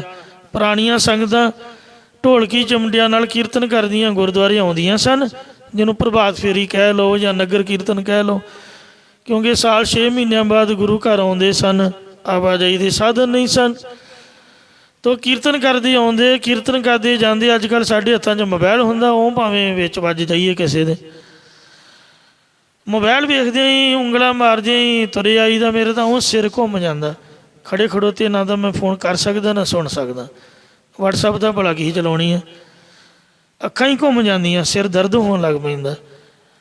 ਇੱਕ ਟਾਈਮ 'ਤੇ ਇੱਕੋ ਕੰਮ ਹੀ ਹੁੰਦਾ। ਗੁਰੂ ਘਰ ਆ ਕੇ ਵੀ ਜੇ ਆਪਾਂ ਇਸ ਤਰ੍ਹਾਂ ਹੀ ਛੇੜਖਾਨੀ ਕਰਦੇ ਰਹੀਏ ਫਿਰ ਕੋਈ ਲਾਭ ਨਹੀਂ ਹੈ। ਤਾਂ ਇਸ ਵਾਸਤੇ ਮਹਾਰਾਜ ਸੱਚੇ ਪਾਤਸ਼ਾਹ ਕਹਿੰਦੇ ਨੇ ਕਿ ਤੁਸੀਂ ਅੰਮ੍ਰਿਤ ਵੇਲੇ ਨਾਮ ਜਪਣ ਦੀ ਭੇਟਾ ਲੈ ਕੇ ਆਓ। ਨਹੀਂ ਬੈਠਾ ਜਾਂਦਾ, ਆਉਂਦਿਆਂ ਤਾਂ ਟਾਈਮ ਹੁੰਦਾ ਹੀ ਹੈ, 5-7 ਮਿੰਟ ਤੁਹਾਡੇ ਘਰ ਤੋਂ ਗੁਰੂ ਘਰ ਦਾ ਸਮਾਂ ਤਾਂ ਲੱਗਦਾ ਹੀ ਹੈ। ਕੋਈ ਡਰਾਈਵ ਕਰਦਾ ਆਉਂਦਾ ਹੈ, ਕੋਈ ਸਾਈਕਲ ਸਕੂਟਰ 'ਤੇ ਆਉਂਦਾ ਹੈ, ਕੋਈ ਤੁਰ ਕੇ ਆਉਂਦਾ ਹੈ, ਉਹਨਾਂ ਟਾਈਮ ਤਾਂ ਆਪਣਾ ਆਪਣੇ ਕੋਲ ਹੀ ਹੈ। ਤਾਂ ਉਹਨਾਂ ਟਾਈਮ ਹੀ ਆਪਾਂ ਵਾਹਿਗੁਰੂ ਵਾਹਿਗੁਰੂ ਕਰੀਏ, ਅਤੇ ਆਉਂਦਿਆਂ ਸਾਰ ਗੁਰੂ ਸਾਹਿਬ ਨੂੰ ਆਖੀਏ ਮਹਾਰਾਜ 5 ਮਿੰਟ ਜਾਂ 10 ਮਿੰਟ ਵਾਹਿਗੁਰੂ ਤੇਰੇ ਚਰਨਾਂ 'ਚ ਆਪਾਂ ਭੇਟਾ ਰੱਖ ਕੇ ਮੱਥਾ ਟੇਕਦੇ ਹਾਂ। ਇਹ ਸਭ ਤੋਂ ਉੱਤਮ ਭੇਟਾ ਹੈ। ਅੰਮ੍ਰਿਤ ਵੇਲਾ ਸੱਚ ਨਾਉ, ਜੋ ਸੱਚੇ ਨਾਮ ਨੂੰ ਜਪਣਾ ਅੰਮ੍ਰਿਤ ਵੇਲੇ। ਵਡਿਆਈ ਵਿਚਾਰ, ਜੋ ਮਹਾਰਾਜ ਦੀ ਵਡਿਆਈਆਂ ਦੀ ਵਿਚਾਰ ਕਰਨੀ ਹੈ, ਇਹ ਸਭ ਤੋਂ ਉੱਤਮ ਭੇਟਾ ਹੈ। ਅੰਮ੍ਰਿਤ ਵੇਲਾ ਸੱਚ ਨਾਉ ਵਡਿਆਈ ਵਿਚਾਰ। ਸੋ ਜਿਹੜੀ ਵਡਿਆਈਆਂ ਦੀ ਵਿਚਾਰ ਬੋਲਣੀ ਹੈ, ਯਾਨੀ ਕਥਾ ਕਰਨੀ ਹੈ, ਕੀਰਤਨ ਕਰਨਾ ਹੈ, ਸਭ ਤੋਂ ਜ਼ਿਆਦਾ ਖੁਸ਼ੀ ਸ੍ਰੀ ਗੁਰੂ ਨਾਨਕ ਦੇਵ ਜੀ ਦੀ। ਤੁਸੀਂ ਸਾਖੀ ਪੜ੍ਹ ਕੇ ਦੇਖ ਲਓ ਮਹਾਰਾਜ ਦਾ ਜੀਵਨ। ਨਾ ਤਾਂ ਸਾਡੇ ਮਾਤਾ ਸੁਲੱਖਣੀ ਜੀ 'ਤੇ ਸੀ, ਉਹਨਾਂ ਨਾਲ ਤਾਂ ਬੋਲਦੇ ਹੀ ਨਹੀਂ ਸਨ, ਅਤੇ ਬੜੀਆਂ ਬੜੀਆਂ ਸਿਫਾਰਸ਼ਾਂ ਮਾਤਾ ਜੀ ਪਾਉਂਦੇ ਤਾਂ ਕਿਤੇ ਕੰਮ ਦੀ ਗੱਲ ਕਰਦੇ ਬਸ। ਅਤੇ ਬੇਬੇ ਨਾਨਕੀ ਜੀ ਸਾਹਿਬ ਦੇ ਸ਼ਰਧਾ ਪਿਆਰ ਕੇ ਮਹਾਰਾਜ ਜੀ ਉਹਨਾਂ ਨੂੰ ਵੱਡੇ ਜਾਣ ਕੇ ਸੀਸ ਝੁਕਾਉਂਦੇ ਸੀਗੇ। ਤੇ ਉਹਨਾਂ ਪਿਆਰ ਬੇਬੇ ਨਾਨਕੀ ਦੇ ਨਾਲ ਵੀ ਨਹੀਂ ਸੀਗਾ, ਕਿਉਂਕਿ ਅੱਠੇ ਪੈਰ ਤਾਂ ਉਹਦੇ ਕੋਲ ਰਹੇ ਨਹੀਂ। ਮਰਦਾਨੇ ਨੂੰ ਆਪ ਤੋਂ ਇੱਕ ਮਿੰਟ ਨਹੀਂ ਸੀ ਵਿਛੋੜਦੇ। ਸਭ ਤੋਂ ਜ਼ਿਆਦਾ ਪਿਆਰ ਕਿਹਦੇ ਨਾਲ ਸੀ? ਮਰਦਾਨੇ ਨਾਲ। ਮਰਾਸੀਆਂ ਦੀ ਬੋਲੀ ਬੜੀ ਅਵੈੜਤਾਈ ਵਾਲੀ ਹੁੰਦੀ, ਉਹ ਕਈ ਵਾਰੀ ਮਹਾਰਾਜ ਨੂੰ ਪੁੱਠਾ ਸਿੱਧਾ ਬੋਲ ਪੈਂਦਾ। ਮਾਰੇ ਕਹਿੰਦੇ ਉਹ ਜਣੇ ਆਪਣੇ ਬੰਦੇ ਦਾ ਗੁੱਸਾ ਥੋੜ੍ਹਾ ਕਰੀਦਾ, ਅਤੇ ਉਹਨੂੰ 100 ਵਾਰ ਮਨਾਉਂਦੇ। ਗੁੱਸੇ ਹੋ ਜਾਂਦਾ, ਸਤਿਗੁਰੂ ਜੀ ਨਾਰਾਜ਼ ਨਾ ਹੁੰਦੇ। ਜੇ ਉਹ ਭੱਜ ਵੀ ਜਾਂਦਾ ਅਤੇ ਮਹਾਰਾਜ ਕਹਿੰਦੇ ਬਾਲਿਆ ਵੀ ਮੇਰਾ ਤਾਂ ਤੁਰਨ ਨੂੰ ਜੀਅ ਨਹੀਂ ਕਰਦਾ। ਮਰਦਾਨਾ ਤਾਂ ਗੁੱਸੇ ਹੋ ਕੇ ਭੱਜ ਗਿਆ, ਹੁਣ ਮੈਂ ਕਿੱਥੇ ਜਾਊਂਗਾ, ਆਪਾਂ ਇੱਥੇ ਬੈਠ ਜਾਈਏ। ਜਦੋਂ ਕੋਡੀ ਰਾਖਸ਼ ਨੇ ਫੜਿਆ ਸੀਗਾ, ਉੱਥੇ ਹੀ ਗੁਰੂ ਸਾਹਿਬ ਬੈਠੇ ਉਹਨੂੰ ਉਡੀਕਦੇ ਰਹੇ। 250 ਮੀਲ ਸਫ਼ਰ ਤੈਅ ਕਰਕੇ ਮਹਾਰਾਜ ਤੋਂ ਦੂਰ ਚਲਾ ਗਿਆ। ਸਾਹਿਬਾਂ ਦਾ ਇੰਨਾ ਪਿਆਰ, ਇੱਕ ਕਦਮ ਵੀ ਅੱਗੇ ਨਹੀਂ ਚੱਲੇ। ਕਹਿੰਦੇ ਸਾਨੂੰ ਯਾਦ ਕਰੂਗਾ, ਬੁਲਾਊਗਾ, ਫਿਰ ਆਪਾਂ ਉਹਨੂੰ ਬਚਾਵਾਂਗੇ ਜਾ ਕੇ। ਕਿਉਂ? ਕਹਿੰਦੇ ਮਰਦਾਨਿਆਂ ਤੂੰ ਸਾਨੂੰ ਕੀਰਤਨ ਸੁਣਾਉਂਦਾ, ਤੇਰੇ ਤੋਂ ਬਗੈਰ ਸਾਡਾ ਘੜੀ ਨਹੀਂ ਗੁਜ਼ਾਰਾ। ਨਾ ਤਾਂ ਰੋਟੀ ਖਾਂਦੇ, ਕੋਈ ਰੋਟੀ ਨਾ ਕੋਈ ਮਹਾਰਾਜ ਦਾ ਲਾਲਚ ਨਹੀਂ ਸੀ, ਨਾ ਕੱਪੜੇ ਨਾਲ ਸੀਗਾ, ਨਾ ਕੋਈ ਜੁੱਤੀ ਨਾਲ, ਨਾ ਕੋਈ ਰਹਿਣ ਨਾਲ, ਨਾ ਕੋਈ ਬਹਿਣ ਨਾਲ, ਨਾ ਖਾਣ ਪੀਣ, ਨਾ ਸਭਾ ਸੁਸਾਇਟੀ, ਕਿਸੇ ਨਾਲ ਵੀ ਮੋਹ ਨਹੀਂ ਸੀਗਾ। ਕੋਈ ਵੀ ਲਾਲਚ ਇੱਕ ਦੁੱਕੀ ਦਾ ਨਹੀਂ ਸੀ ਮਹਾਰਾਜ ਦੇ ਮਨ 'ਚ। ਪਰ ਕੀਰਤਨ ਉਹਦਾ ਵਸਾ ਨਾ ਕਰਦੇ। ਮਰਦਾਨੇ ਨੂੰ ਜ਼ਿੰਦਗੀ ਭਰ ਆਪਦੇ ਨਾਲ ਰੱਖਿਆ ਕਿ ਤੂੰ ਮੈਨੂੰ ਰੱਬ ਦੇ ਗੁਣ ਸੁਣਾ। ਜਦੋਂ ਵੀ ਖੁਸ਼ ਹੋਣਾ ਕਹਿਣਾ ਤਾਰ ਛੇੜ, ਰਬਾਬ ਜਾ, ਆਪਾਂ ਕੀਰਤਨ ਕਰਦੇ ਹਾਂ। ਇਹ ਸਭ ਤੋਂ ਜ਼ਿਆਦਾ ਖੁਸ਼ੀ ਉਸ ਬੰਦੇ 'ਤੇ ਹੈ ਜੋ ਗੁਰਦੁਆਰੇ ਆ ਕੇ ਮਹਾਰਾਜ ਦਾ ਕੀਰਤਨ ਕਰਦਾ, ਕਥਾ ਕਰਦਾ, ਸੁਣਦਾ, ਗੁਰਬਾਣੀ ਦਾ ਨਿਤਨੇਮ ਕਰਦਾ, ਸਾਹਿਬਾਂ ਦੇ ਚਰਨਾਂ ਵਿੱਚ ਨਾਮ ਦੀ ਭੇਟਾ ਲੈ ਕੇ ਆਉਂਦਾ ਹੈ। ਅੰਮ੍ਰਿਤ ਵੇਲਾ ਸੱਚ ਨਾਉ ਵਡਿਆਈ ਵਿਚਾਰ, ਕਰਮੀ ਆਵੇ ਕੱਪੜਾ ਨਦਰੀ ਮੋਖ ਦੁਆਰ। ਇਹ ਕਰਮਾਂ ਨਾਲ ਸਰੀਰ ਦਾ ਕੱਪੜਾ ਮਿਲਿਆ ਜੇ, ਅਤੇ ਵਾਹਿਗੁਰੂ ਦੀ ਨਜ਼ਰ ਦੇ ਨਾਲ ਹੀ ਮੁਕਤੀ ਦਾ ਦਰਵਾਜ਼ਾ ਗਿਆਨ ਪ੍ਰਾਪਤ ਹੁੰਦਾ। ਤੋ ਮਹਾਰਾਜ ਦੀ ਕਿਰਪਾ ਪਾਓ ਭਾਈ। ਤੋ ਇਸ ਲਈ ਮਹਾਰਾਜ ਫਰਮਾਉਂਦੇ ਹਨ, ਨਾਮ ਬਿਨਾ ਕਿਆ ਗਿਆਨ ਧਿਆਨ। ਵਾਹਿਗੁਰੂ ਦਾ ਨਾਮ ਤਾਂ ਜਪਣਾ ਕੋਈ ਨਹੀਂ, ਗਿਆਨ ਧਿਆਨ ਦੀਆਂ ਗੱਲਾਂ ਮਾਰੀ ਜਾਣੀਆਂ। ਨਾਮ ਤੋਂ ਬਗੈਰ ਕੀਤੀਆਂ ਗੱਲਾਂ ਸਭ ਫਜ਼ੂਲ ਹਨ। ਜਾਨੋ ਨਹੀਂ ਭਾਵੈ ਕਵਣ ਬਾਤਾ, ਮਨ ਖੋਜ ਮਾਰਗ ਰਹਾਓ।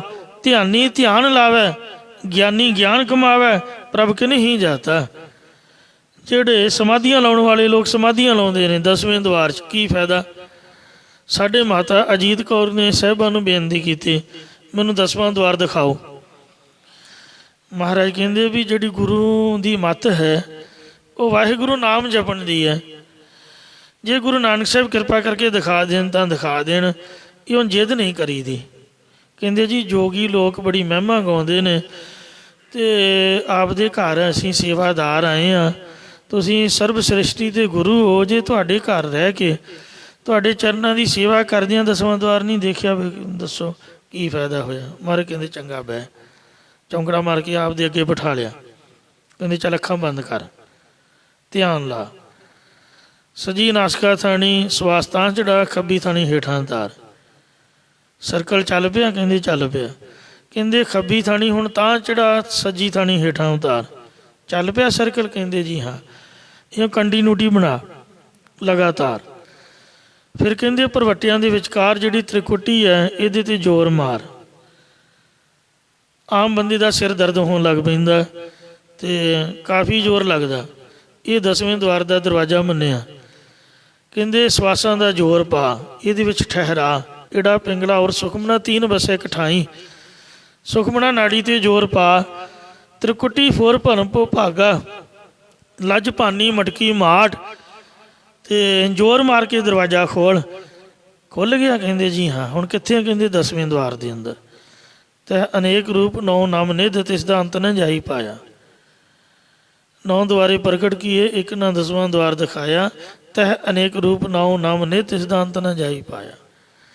ਕਹੇ ਨਾਨਕ ਹਰ ਪਿਆਰੇ ਜੀਉ ਗੁਫਾ ਅੰਦਰ ਰੱਖ ਕੇ ਵਾਜਾ ਪਵਨ ਵਜਾਇਆ। ਪਾਉਣ ਦਾ ਵਾਜਾ ਵਜਾਇਆ। ਕਹਿੰਦੇ ਇੱਥੇ ਕੀ ਹੈ? ਕਹਿੰਦੇ ਬੜੇ ਵਾਜੇ ਗਾਜੇ ਵੱਜਦੇ ਨੇ, ਬੜੀਆਂ ਸੋਹਣੀਆਂ ਸੋਹਣੀਆਂ ਆਵਾਜ਼ਾਂ ਹਨ। ਬਾਹਰਲੀਆਂ ਆਵਾਜ਼ਾਂ ਮੋਟੀਆਂ ਨੇ, ਇੰਨਾ ਆਨੰਦ ਨਹੀਂ ਹੈ। ਅੰਦਰਲਾ ਜਿਹੜਾ ਸੰਗੀਤ ਹੈ ਇਹ ਬਹੁਤ ਹੀ ਬਰੀਕ ਹੈ, ਤੰਤੀ ਸਾਜ਼ਾਂ ਤੋਂ ਵੀ ਬਰੀਕ ਹੈ, ਔਰ ਬਹੁਤ ਹੀ ਆਨੰਦ ਮੰਗਲ ਹੈ, ਸੁੱਖ ਵਾਲਾ ਹੈ। ਮਹਾਰਾਜ ਕਹਿੰਦੇ ਕਿ ਇਹਨਾਂ ਆਵਾਜ਼ਾਂ ਦੇ ਵਿੱਚੋਂ ਕਿੰਨਾ ਕੁ ਆਨੰਦ, ਕਿੰਨਾ ਕੁ ਸੁੱਖ ਹੈ? ਕਹਿੰਦੇ ਜਿੰਨੀ ਵੱਧ ਇਕਾਗਰਤਾ, ਜਿੰਨੀ ਵੱਧ ਇਕਾਂਤ, ਰੌਲਾ ਰੱਪਾ ਘੱਟ ਹੋਏਗਾ ਓਨਾ ਵੱਧ ਸੁੱਖ ਹੈ। ਜਿੱਥੇ ਰੌਲਾ ਵੱਧ ਹੋਏਗਾ ਉੱਥੇ ਘੱਟ ਸੁੱਖ ਆਨੰਦ ਹੈ। ਸਾਹਿਬ ਕਹਿੰਦੇ ਕਿ ਇਹਨਾਂ ਆਵਾਜ਼ਾਂ ਵਿੱਚੋਂ ਵਾਹਿਗੁਰੂ ਵਾਹਿਗੁਰੂ ਦੀ ਧੁਨੀ ਸੁਣ। ਨਿਰੇ ਸਾਜ਼ ਵਜਾਈ ਜਾਣੇ, ਡੰਮ ਡੰਮ ਠਾਹ ਠਾਹ ਨੱਚੀ ਜਾਣਾ, ਗਾਈ ਜਾਣਾ, ਇਹਦਾ ਕੋਈ ਲਾਭ ਨਹੀਂ ਹੈ। ਗੁਰੂ ਘਰ ਦੇ ਵਿੱਚ ਕੀਰਤਨ ਕੀਤਾ ਜਾਂਦਾ, ਮਤਲਬ ਰਾਗ ਇੱਕ ਭਾਂਡਾ ਹੈ, ਸੋਨੇ ਦਾ ਬਰਤਨ। ਅੱਜ ਕੱਲ੍ਹ ਬਸੰਤ ਰੁੱਤ ਹੈ, ਬਸੰਤ ਰਾਗ ਚੱਲ ਰਹੀ ਹੈ। ਬਸੰਤ ਚੜ੍ਹਿਆ ਫੂਲੀ ਬਨ ਰਾਏ, ਰਾਗੀ ਸਿੰਘ ਜਦ ਵੀ ਕੀਰਤਨ ਆਰੰਭ ਕਰਦੇ ਬਸੰਤ ਰਾਗ ਜ਼ਰੂਰ ਗਾਉਂਦੇ ਨੇ। ਔਰ ਬਸੰਤ ਕੀ ਵਾਰ ਹਰ ਕਾ ਨਾਮ ਤੇ ਆਏ ਕਹਿ ਹੋ ਹਰਿਆ ਪਾਈ, ਪੌੜੀ ਲਾਉਂਦੇ ਨੇ। ਵਾਹਿਗੁਰੂ ਵਾਹਿਗੁਰੂ ਸੁਣ, ਕਹਿੰਦੇ ਜੀ 7 ਬਚਨ। ਕਹਿੰਦੇ ਹੁਣ ਕਿੰਨਾ ਕੁ ਆਨੰਦ ਹੈ? ਕਹਿੰਦੇ ਹੁਣ ਇੱਕ ਰਸ ਮਹਾਰਾਜ ਦੇ ਨਾਮ ਦੀ ਆਵਾਜ਼ ਆ ਰਹੀ ਹੈ। ਤੋ ਇਸ ਲਈ ਨਿਰੀ ਸਮਾਧੀ ਲਾ ਕੇ ਬੈਠਣਾ ਹੀ ਗੁਰਮਤ ਨਹੀਂ ਹੈ। ਸਮਾਧੀ ਦੇ ਵਿੱਚ, ਧਿਆਨ ਦੇ ਵਿੱਚ ਵਾਹਿਗੁਰੂ ਦਾ ਨਾਮ ਜਪਣਾ ਗੁਰਮਤ ਹੈ। ਇਹ ਸਮਾਧੀਆਂ ਲਾਉਣ ਵਾਲੇ ਲੋਕ, ਧਿਆਨੀ ਧਿਆਨ ਲਾਵੇ, ਸਮਾਧੀਆਂ ਲਾਉਂਦੇ ਨੇ, ਗਿਆਨੀ ਗਿਆਨ ਕਮਾਵੇ, ਬ੍ਰਹਮ ਵਿਦਿਆ ਦਾ ਅਭਿਆਸ ਕਰਦੇ ਨੇ। ਗਿਆਨੀ ਲੋਕ ਗਿਆਨ ਦੀ ਕਮਾਈ ਕਰਦੇ, ਪਰ ਕਿ ਨਹੀਂ ਜਾਤਾ, ਪਰ ਪਰਮਾਤਮਾ ਨੂੰ ਕਿਸੇ ਵੇਲੇ ਹੀ ਸਮਝਿਆ। ਭਗਵਤੀ ਰਹਿਤ ਜੁਗਤਾ, ਵੈਸ਼ਨੋ ਭਗਤ ਤੀਰਥ ਇਸ਼ਨਾਨ ਵਰਤ ਤੁਲਸੀ ਮਾਲਾ ਫੇਰਨੀ ਆਦਿਕ ਸੰਜਮਾਂ 'ਚ ਰਹਿੰਦੇ। ਜੋਗੀ ਕਹਿਤ ਮੁਕਤਾ, ਜੋਗੀ ਆਂਦੇ ਨੇ ਵੀ ਅਸੀਂ ਮੁਕਤ ਹੋ ਗਏ ਹਾਂ। ਤਪਸੀ ਤਪੈ ਰਾਤਾ, ਤਪ ਕਰਨ ਵਾਲੇ ਸਾਧੂ ਤਪ ਭੇਖ ਕਰਨ ਜੀ ਮਸਤ ਰਹਿੰਦੇ ਨੇ। ਮੋਨੀ ਮੋਨ ਧਾਰੀ, ਪ੍ਰਸ਼ਾਦ ਨੂੰ ਕਨਵਰਟ ਕਰ ਦਿਓ। ਜਿਹੜੇ ਮੋਨੀ ਹਨ, ਚੁੱਪ ਸਾਧੀ ਰੱਖਣ ਵਾਲੇ, ਇਹ ਸਾਧੂ ਚੁੱਪ ਵੱਟੀ ਰੱਖਦੇ ਨੇ। ਸੰਨਿਆਸੀ ਬ੍ਰਹਮਚਾਰੀ, ਸੰਨਿਆਸ 'ਚ ਬ੍ਰਹਮਚਾਰੀ ਬ੍ਰਹਮਚਰਜ ਇਕਾਂਤੀ ਜਤੀ ਰਹਿੰਦੇ ਨੇ। ਉਦਾਸੀ ਉਦਾਸ ਰਾਤਾ, ਅਤੇ ਉਦਾਸੀ ਉਦਾਸ ਭੇਖ 'ਚ ਮਸਤ ਰਹਿੰਦੇ ਨੇ। ਭਗਤ ਨਵੇਂ ਪ੍ਰਕਾਰਾ, ਕੋਈ ਆਂਦਾ ਕਿ ਭਗਤੀ 9 ਪ੍ਰਕਾਰ ਦੀ ਹੈ। ਸ਼ਰਵਣ ਸਿਮਰਨ ਕੀਰਤਨ ਪਾਦ ਸੇਵਾ ਅਰਚਾਨ, ਦਾਸ ਸਖਾਪਨ ਬੰਦਨਾ ਸਰਬਨ ਵੇਦਨ ਜਾਣ। ਪੰਡਤ ਵੇਦ ਪੁਕਾਰਾ, ਪੰਡਤ ਵੇਦਾਂ ਨੂੰ ਉੱਚੀ ਉੱਚੀ ਪੜ੍ਹਦਾ ਰਹਿੰਦਾ। ਜਿਹੜਾ ਕਾਜੀ ਹੈ, ਮੁੱਲਾ ਹੈ, ਉਹ ਮਸੀਤ ਦੇ ਵਿੱਚ ਬਾਂਗ ਹੀ ਦੇਈ ਜਾਂਦਾ ਉੱਚੀ ਉੱਚੀ, ਜਿਸ ਤਰ੍ਹਾਂ ਕੁੱਕੜ ਬਾਂਗ ਦਿੰਦੇ, ਮਾਫ਼ ਕਰਨਾ। ਕਬੀਰ ਸਾਹਿਬ ਨੇ ਇਹਦੀ ਸਾਧ ਸੰਗਤ ਜੀ ਇਹਦਾ ਖੰਡਨ ਕੀਤਾ। ਕਹਿੰਦੇ ਕਬੀਰ ਮੁੱਲਾ ਮਨਾਰੇ ਕਿਆ ਚੜ੍ਹ, ਸਾਈਂ ਨਾ ਬਹਿਰਾ ਹੋਏ। ਹੇ ਮੁੱਲਾ ਜੀ, ਤੂੰ ਮਨਾਰੇ 'ਤੇ ਚੜ੍ਹ ਕੇ ਕੀ ਉੱਚੀ ਉੱਚੀ ਬਾਂਗਾ ਦੇਈ ਜਾਂਦਾ? ਕੋਈ ਜਿਹੜਾ ਮਾਲਕ ਹੈ ਉਹ ਭੋਲਾ ਹੈ ਜਿਹੜਾ ਉਂਝ ਸੁਣਦਾ ਨਹੀਂ? ਗੁਰਦੁਆਰੇ ਸਪੀਕਰ ਇਹ ਰੱਬ ਨੂੰ ਸੁਣਾਉਣ ਲਈ ਨਹੀਂ ਆਪਾਂ ਲਾਏ ਹੋਏ। ਸਾਡੇ ਕੰਨ ਬੋਲੇ ਹੋਏ ਪਏ ਨੇ, ਮੈਲ ਫਸੀ ਪਈ ਹੈ। ਹਫ਼ਤੇ ਬਾਅਦ ਕਿਤੇ ਸਾਫ਼ ਕਰਕੇ ਵੇਖੋ ਕਿੰਨੀ ਕਿੰਨੀ ਮੈਲ ਗੁੜ ਗੁੜੇ ਨਿਕਲਦੀ ਹੈ। ਮੈਨੂੰ ਤਾਂ ਵੇਖ ਕੇ ਉਹੀ ਬੜੀ ਸੰਗ ਆਉਂਦੀ, ਸੜਕਾਂ 'ਤੇ ਭੱਜੇ ਫਰੀਦਾ। ਇਹ ਸਾਡੇ ਕੰਨਾਂ 'ਚ ਵਾੜਨ ਵਾਸਤੇ ਹੈ। ਮਹਾਰਾਜ ਤਾਂ ਭਾਵੇਂ ਅੰਦਰ ਗੁਪਤੀ ਕਰੋ ਉਹੀ ਸੁਣ ਲੈਂਦਾ, ਇਹ ਤਾਂ ਸਾਨੂੰ ਸੁਣਾਉਣ ਵਾਸਤੇ ਹੈ ਬਦੋ ਬਦੀ, ਕਿਉਂਕਿ ਜੀਅ ਜੋ ਨਹੀਂ ਕਰਦਾ ਬਦੋ ਬਦੀ ਕੰਨਾਂ ਦੇ ਵਿੱਚ ਆਵਾਜ਼ ਆਏ। ਕਬੀਰ ਮੁੱਲਾ ਮਨਾਰੇ ਕਿਆ ਚੜ੍ਹੇ, ਸਾਈਂ ਨਾ ਬਹਿਰਾ ਹੋਏ। ਜਾਂ ਕਾਰਨ ਤੂੰ ਬਾਂਗ ਦੇ ਦਿਲ ਹੀ ਪੀਤਰ ਜੋ, ਜਿਹਦੇ ਵਾਸਤੇ ਤੂੰ ਬਾਂਗ ਦਿੰਦਾ ਉਹ ਤੇਰੇ ਦਿਲ ਦੇ ਵਿੱਚ ਹੀ ਹੈ। ਦਿਲ ਮੈਂ ਖੋਜ ਦਿਲ ਹੈ, ਦਿਲ ਖੋਜੋ ਇਹੀ ਠੌਰ ਮੁਕਾਮ। ਸੋ ਪੰਡਤ ਉੱਚ ਉੱਚੀ ਵੇਦਾਂ ਨੂੰ ਪੜ੍ਹਦਾ।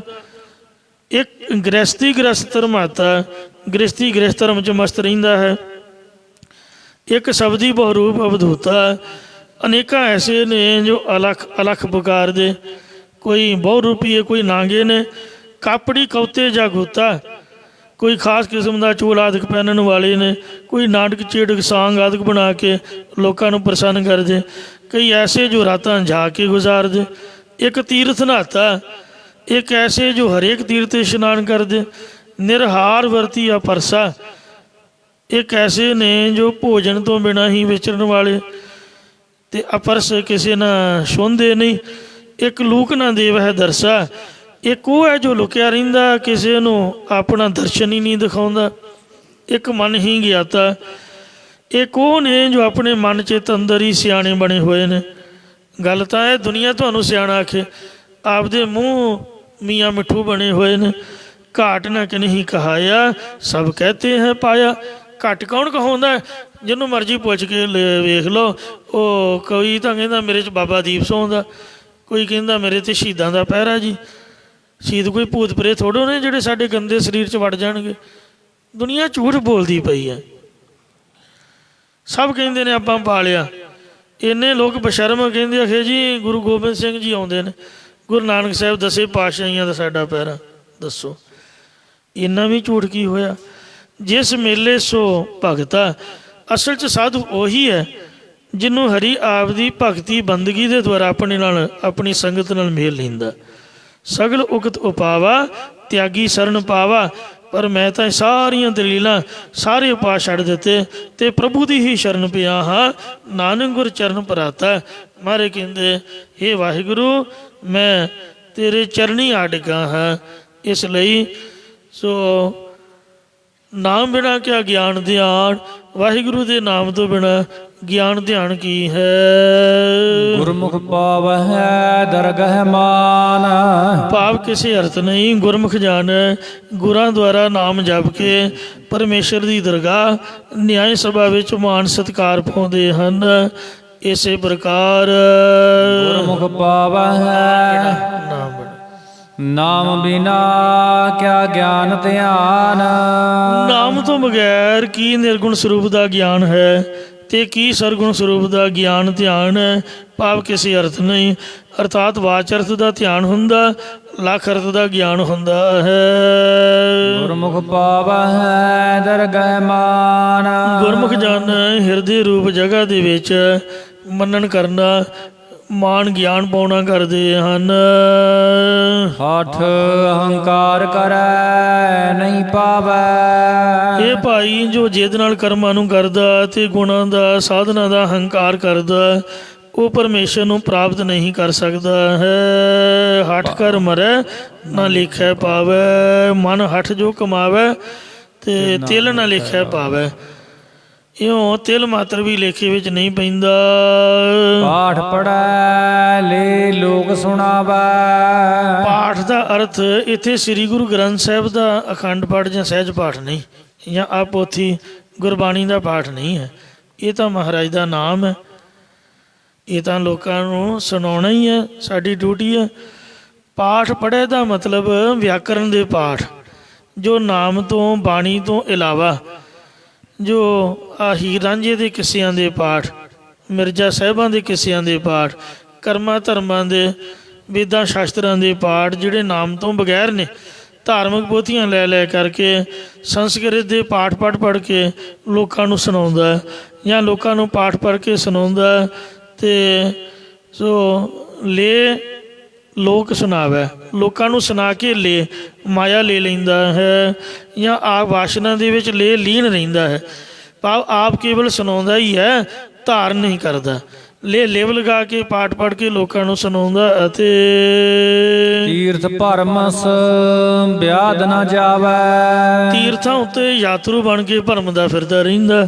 ਇਸੇ ਕਰਕੇ ਆਦਿ ਵਿਆਦੀ ਉਪਾਧੀ ਰੂਪ ਤਿੰਨੇ ਤਾਪ ਅੰਦਰੋਂ ਜਾਂਦੇ ਨਹੀਂ ਹਨ। ਨਾਮ ਬਿਨਾ ਕੈਸੇ ਸੁਖ ਪਾਵੈ। ਜਿਹੜੀ ਗੁਰਬਾਣੀ ਹੈ ਇਹ ਵਾਹਿਗੁਰੂ ਦਾ ਨਾਮ ਰੂਪ ਹੈ।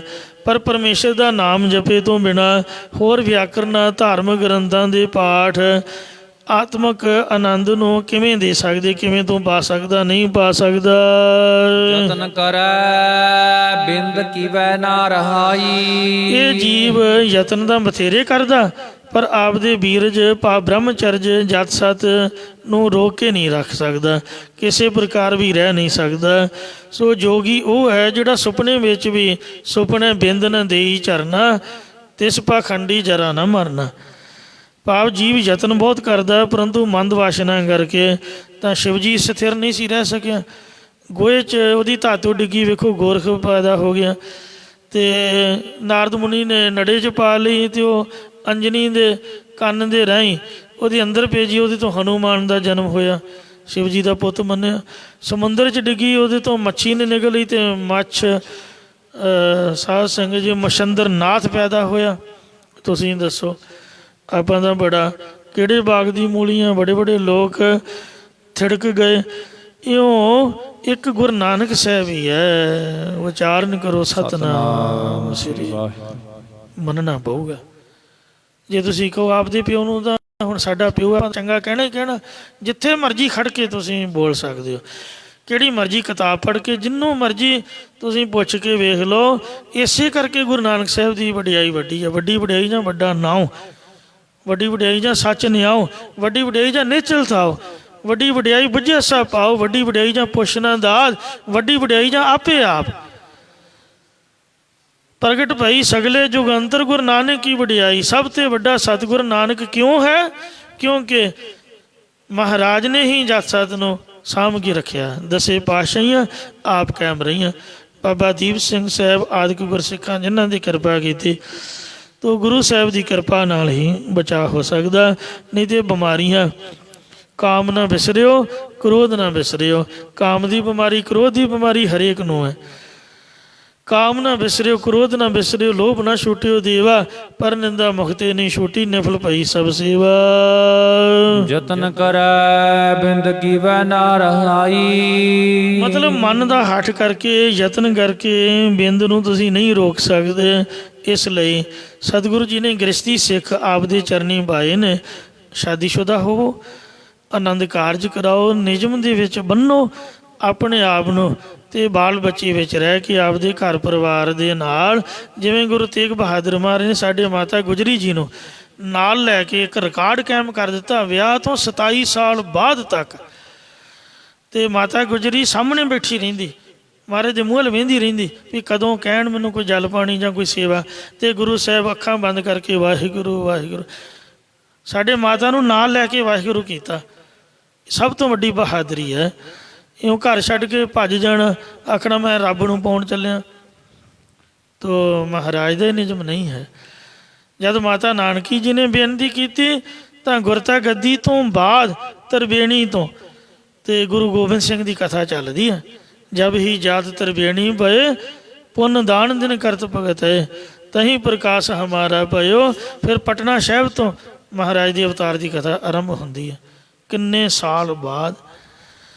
ਤੋ ਇਸ ਵਾਸਤੇ ਇੱਕ ਗੁਰੂ ਘਰ ਹੀ ਹੈ। ਮਹਾਰਾਜ ਤੋਂ ਬਗੈਰ ਤਾਂ ਸਭ ਪਖੰਡ ਹੈ। ਜਿੰਨੇ ਜਤੀ ਖਾਉਂਦੇ, ਲਛਮਣ ਜਤੀ, ਗੋਰਖ ਜਤੀ, ਕੋਈ ਜਤੀ ਜੁਤੀ ਨਹੀਂ ਹੋਇਆ। ਭੈਰੋਂ ਜਤੀ, ਭੀਸ਼ਮ ਪਿਤਾਮਾ ਜਤੀ, ਕੋਈ ਜਤੀ ਨਹੀਂ ਹੈ। ਸਭ ਕਹਿਣ ਦੀਆਂ ਬਾਤਾਂ ਹਨ। ਤੋ ਮਹਾਰਾਜ ਕਹਿੰਦੇ ਨੇ ਯਤਨ ਕਰੈ ਬਿੰਦ ਕੀਵੈ ਨਾ ਰਹਾਈ। ਗੁਰੂ ਗੋਬਿੰਦ ਸਿੰਘ ਸਾਹਿਬ ਜੀ ਮਹਾਰਾਜ ਨੇ ਅੰਮ੍ਰਿਤਧਾਰੀ ਬਣਾਇਆ ਸਿੰਘ, ਰਹਿਤ ਮਰਿਆਦਾ ਬਖਸ਼ੀ ਹੈ। ਹੁੱਕਾ ਹਜਾਮਤ ਹਲਾਲੋ ਹਰਾਮ, 4 ਬਜਰ ਕਰੈ ਤੰਦ ਬਚ ਕੇ, ਅਤੇ 5 ਕਾਰਾਂ ਦੀ ਰਹਿਤ ਵਿੱਚ ਰਹਿਣਾ ਹੈ।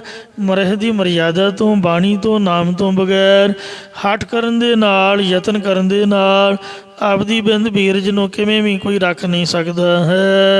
ਮਨੁਆ ਡੋਲੈ ਨਰਕੇ ਪਾਈ।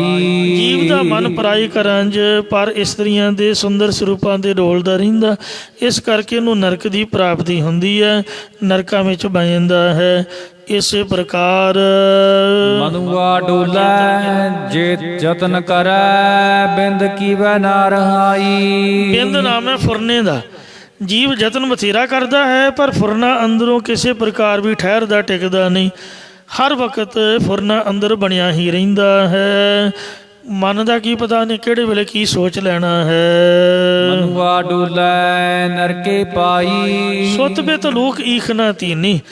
ਸੁੱਤ ਪੁੱਤਰ ਦੀ ਪ੍ਰਾਪਤੀ, ਬਿਤ ਧਨ, ਤੇ ਲੋਕ ਵਡਿਆਈ ਇੱਛਾ। ਇਸ ਤਰ੍ਹਾਂ ਇਹਨਾਂ ਵਾਸ਼ਨਾ ਦੇ 'ਚ ਮਨ ਡੋਲਦਾ ਰਹਿੰਦਾ। ਇਸੇ ਕਰਕੇ ਐਸਾ ਪੁਰਖ ਨਰਕ ਦੇ ਵਿੱਚ ਪਾਇਆ ਜਾਂਦਾ ਹੈ। ਜਮਪੁਰ ਬਾਧੋ ਲਹਿ ਸਜਾਈ। ਜਮਾਂ ਦੀ ਪੁਰੀ 'ਚ ਬੱਝਾ ਸਜਾਵਾਂ ਲੈਂਦਾ, ਭਾਵ ਲੋਕ ਦੰਡ, ਪਿੱਤਰ ਦੰਡ, ਦੇਵ ਦੰਡ, ਰਾਜ ਦੰਡ ਆਦਿਕ ਭੋਗਣਾ ਕਰਦਾ ਹੈ। ਬਿਨ ਨਾਵੈ ਜੀਉ ਜਲ ਬਲ ਜਾਈ। ਪਰਮੇਸ਼ਰ ਦੇ ਨਾਮ ਤੋਂ ਬਿਨਾਂ ਜੀਵ ਤ੍ਰਿਸ਼ਨਾ ਰੂਪ ਅੱਗ 'ਚ ਸੜ ਬਲ ਜਾਂਦਾ, ਅਤਿਅੰਤ ਦੁਖੀ ਰਹਿੰਦਾ ਹੈ। ਜਾਂ ਮਾਤਾ ਦੀ ਗਰਭ ਅਗਨੀ ਚਲਿਆ ਜਾਏਗਾ। ਤ੍ਰਿਸ਼ਨਾ ਦੀ ਅੱਗ ਨਰਕਾਂ ਦੀ ਅੱਗ 'ਚ ਬਾਲਿਆ ਜਾਂਦਾ, ਤ੍ਰਿਸ਼ਨਾ ਰੂਪੀ ਅੱਗ ਨਾਲ ਬਲ ਜਾਂਦਾ ਹੈ। ਸਿੱਧ ਸਾਧਕ ਕੀਤੇ ਮੋਨ ਦੇਵਾ। ਕਿੰਨੇ ਸਿੱਧ ਰਿਧੀਆਂ ਸਿੱਧੀਆਂ ਵਾਲੇ ਪੁਰਖ, ਸਾਧਨਾ ਕਰਨ ਵਾਲੇ ਪੁਰਖ, ਕਿੰਨੇ ਆਪਣੇ ਆਪ ਨੂੰ ਮੰਨਣਸ਼ੀਲ ਕਹਾਉਣ ਵਾਲੇ ਪੁਰਖ, ਤੇ ਆਪਣੇ ਆਪ ਨੂੰ ਦੇਵਤਾ ਮੰਨੀ ਬੈਠੇ ਨੇ।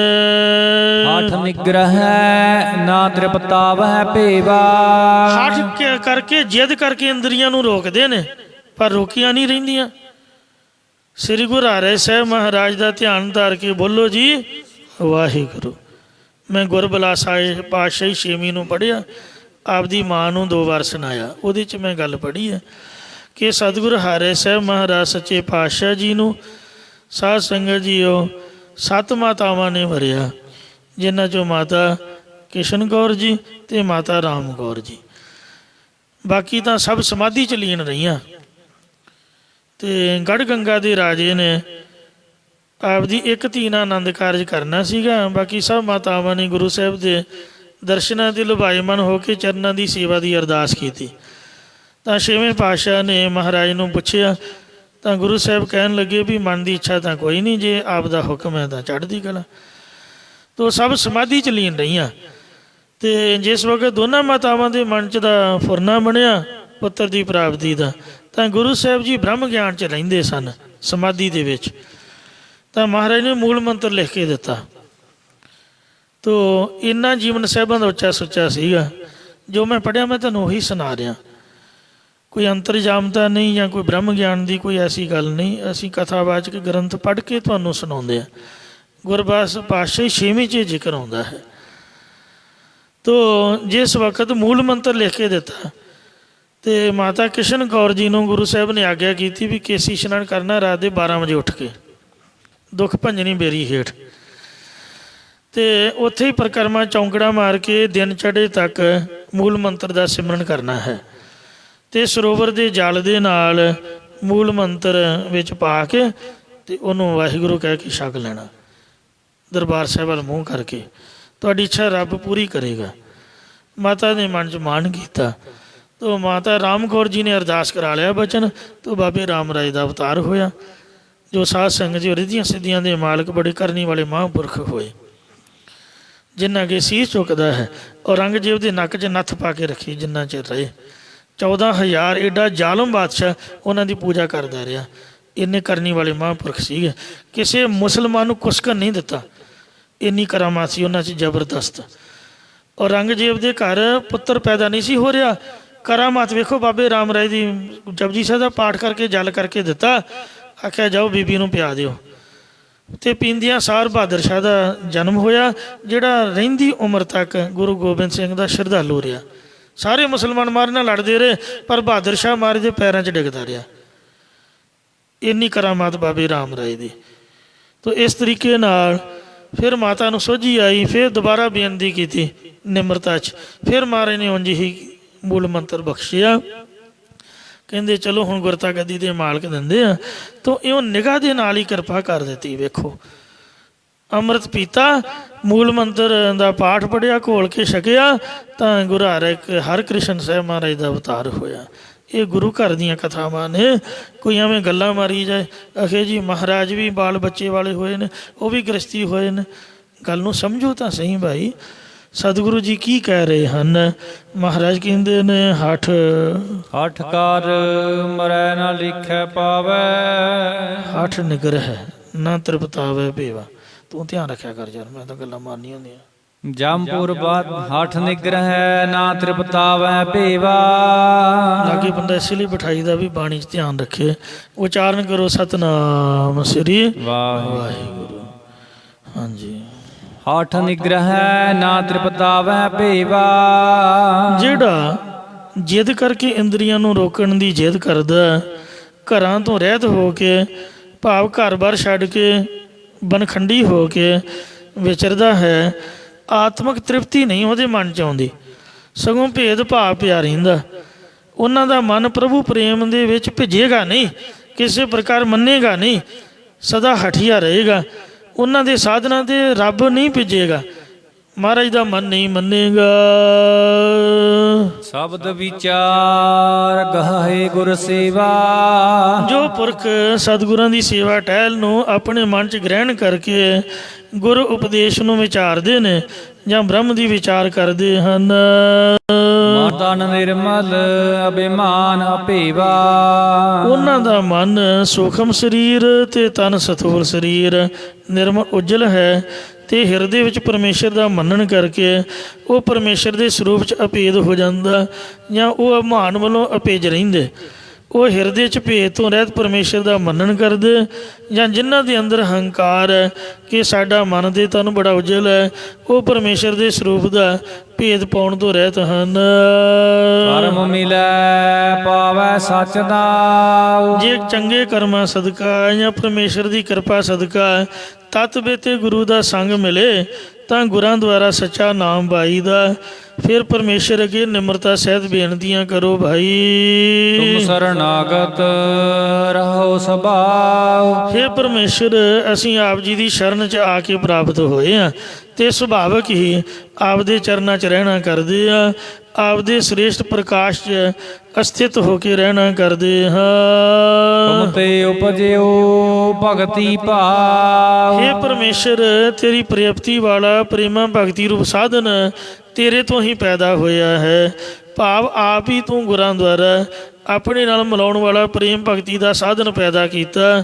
ਤੇਰੀ ਸੇਵਾ ਤੁਝ ਤੇ ਹੋਵੇ ਔਰ ਨਾ ਦੂਜਾ ਕਰਦਾ। ਭਗਤੀ ਤੇ ਸੇਵਾ ਤੂੰ ਹੀ ਕਰਾ ਸਕਦਾ ਹੈ। ਜਪ ਜਾਪੋ ਗੁਰਮੁਖ ਹਰਿ ਨਾਉ। ਇਹ ਹਰੀ ਪਰਮੇਸ਼ਰ, ਗੁਰਮੁਖਾਂ ਦੀ ਸੰਗਤ ਨਾਲ ਮਿਲ ਕੇ ਹੀ ਤੇਰੇ ਨਾਮ ਦੇ ਜਾਪ ਨੂੰ ਜਪਣਾ ਕਰੀਦਾ ਜਾਂ ਅਸੀਂ ਜਪਣਾ ਕੀਤਾ। ਹਉ ਮੈਂ ਗਰਭ ਜਾਏ ਮਨ ਭੀਨੈ। ਜਦ ਮਨ ਚਿੱਤ ਨਾਮ ਰੰਗ 'ਚ ਭਿੱਜ ਜਾਂਦਾ ਤਦ ਅੰਦਰੋਂ ਦੇਹ ਦੀ ਹਉਮੈ ਤੇ ਗੁਣਾਂ ਦਾ ਹੰਕਾਰ ਚਲਿਆ ਜਾਂਦਾ ਹੈ। ਝੂਠ ਨਾ ਪਾਵਸ ਪਾਖੰਡ ਕੀਨੈ। ਲੋਕ ਦਿਖਾਵੇ ਲਈ ਪਖੰਡ ਕੀਤੇ ਆ, ਝੂਠ ਬਚਨ ਬੋਲਣੇ ਕਿ ਮਨ ਨਾਮ 'ਚ ਰੰਗਿਆ ਮੇਰਾ ਭਿੱਜਿਆ ਹੋਇਆ, ਇਉਂ ਪਰਮੇਸ਼ਰ ਦੇ ਸਰੂਪ ਨੂੰ ਨਹੀਂ ਪਾਉਣਾ ਕਰੀਦਾ। ਝੂਠ ਨਾ ਬੋਲ ਪਾਂਡੇ ਸੱਚ ਕਹੀਐ। ਗੁਰ ਸ਼ਬਦ ਨਹੀਂ ਘਰ ਬਾਰ। ਸਤਿਗੁਰਾਂ ਦੇ ਉਪਦੇਸ਼ ਤੋਂ ਬਿਨਾਂ ਸਰੂਪ ਘਰ ਦੀ ਪ੍ਰਾਪਤੀ ਕਰਾਉਣ ਵਾਲਾ ਗਿਆਨ ਦਾ ਦਰਵਾਜ਼ਾ ਪ੍ਰਾਪਤ ਨਹੀਂ ਹੁੰਦਾ, ਜਾਂ ਸਰੂਪ ਦਾ ਘਰ ਪ੍ਰਾਪਤ ਨਹੀਂ, ਬਾਹਰ ਹੀ ਰਹਿੰਦਾ ਹੈ। ਅੰਤਰਮੁਖਤਾ ਰੂਪ ਘਰ ਦੀ ਪ੍ਰਾਪਤੀ ਨਹੀਂ ਹੁੰਦੀ। ਇੰਦਰੀਆਂ ਰੂਪ ਦਰਵਾਜ਼ਿਆਂ 'ਚ ਰਹਿੰਦਾ, ਜਾਂ ਪਰਲੋਕ ਰੂਪ ਘਰ ਤੇ ਬਾਹਰ, ਪਰ ਇਸ ਲੋਕ ਦਾ ਸੁੱਖ ਪ੍ਰਾਪਤ ਨਹੀਂ ਹੁੰਦਾ। ਨਾਨਕ ਗੁਰਮੁਖ ਤਤ ਵਿਚਾਰ। ਸਤਿਗੁਰੂ ਮਹਾਰਾਜ ਕਹਿੰਦੇ ਕਿ ਹੇ ਭਾਈ, ਗੁਰਮੁਖ ਬਣੋ ਜਾਂ ਮੁਖੀ ਗੁਰਾਂ ਦੁਆਰਾ ਸਿਧਾਂਤ ਸਰੂਪ ਨੂੰ ਵਿਚਾਰਨਾ ਕਰੋ ਤਾਂ ਭਲਾ ਹੋਵੇਗਾ। ਅਸ਼ਟਪਦੀ 8 ਪੌੜੀਆਂ ਵਾਲੀ ਲੰਮੇਰੀ ਹੋਣ ਕਰਕੇ ਸਮਾਂ ਉੱਚਾ ਹੋ ਗਿਆ, ਭੁੱਲ ਚੁੱਕ ਖਿਮਾ ਕਰਨੀ ਜੀ। ਅੱਗੇ ਤੋਂ ਸਮਤ ਬਖਸ਼ਣੀ। ਹਉ ਮੈਂ ਗਰਭ ਜਾਏ ਮਨ ਭੀਨੈ। ਝੂਠ ਨਾ ਪਾਵਸ ਪਾਖੰਡ ਕੀਨੈ। ਬਿਨ ਗੁਰ ਸ਼ਬਦ ਨਹੀਂ ਘਰ ਬਾਰ। ਨਾਨਕ ਗੁਰਮੁਖ ਤਤ ਵਿਚਾਰ। ਵਾਹਿਗੁਰੂ ਜੀ ਕਾ ਖਾਲਸਾ, ਵਾਹਿਗੁਰੂ ਜੀ ਕੀ ਫਤਿਹ। ਰਾਮਕਲੀ ਮਹੱਲਾ ਤੀਜਾ। ਆਨੰਦ ਏਕ ਓੰਕਾਰ ਸਤਿਗੁਰ ਪ੍ਰਸਾਦ। ਆਨੰਦ ਭਇਆ ਮੇਰੀ ਮਾਏ, ਸਤਿਗੁਰੂ ਮੈਂ ਪਾਇਆ। ਸਹਿਜ ਸੇਤੀ ਮਨ ਵਜੀਆਂ ਵਾਧਾਈਆਂ। ਦਰਬਾਰ ਬਰੀਆਂ ਸ਼ਬਦ ਗਾਵਣ ਆਈਆਂ।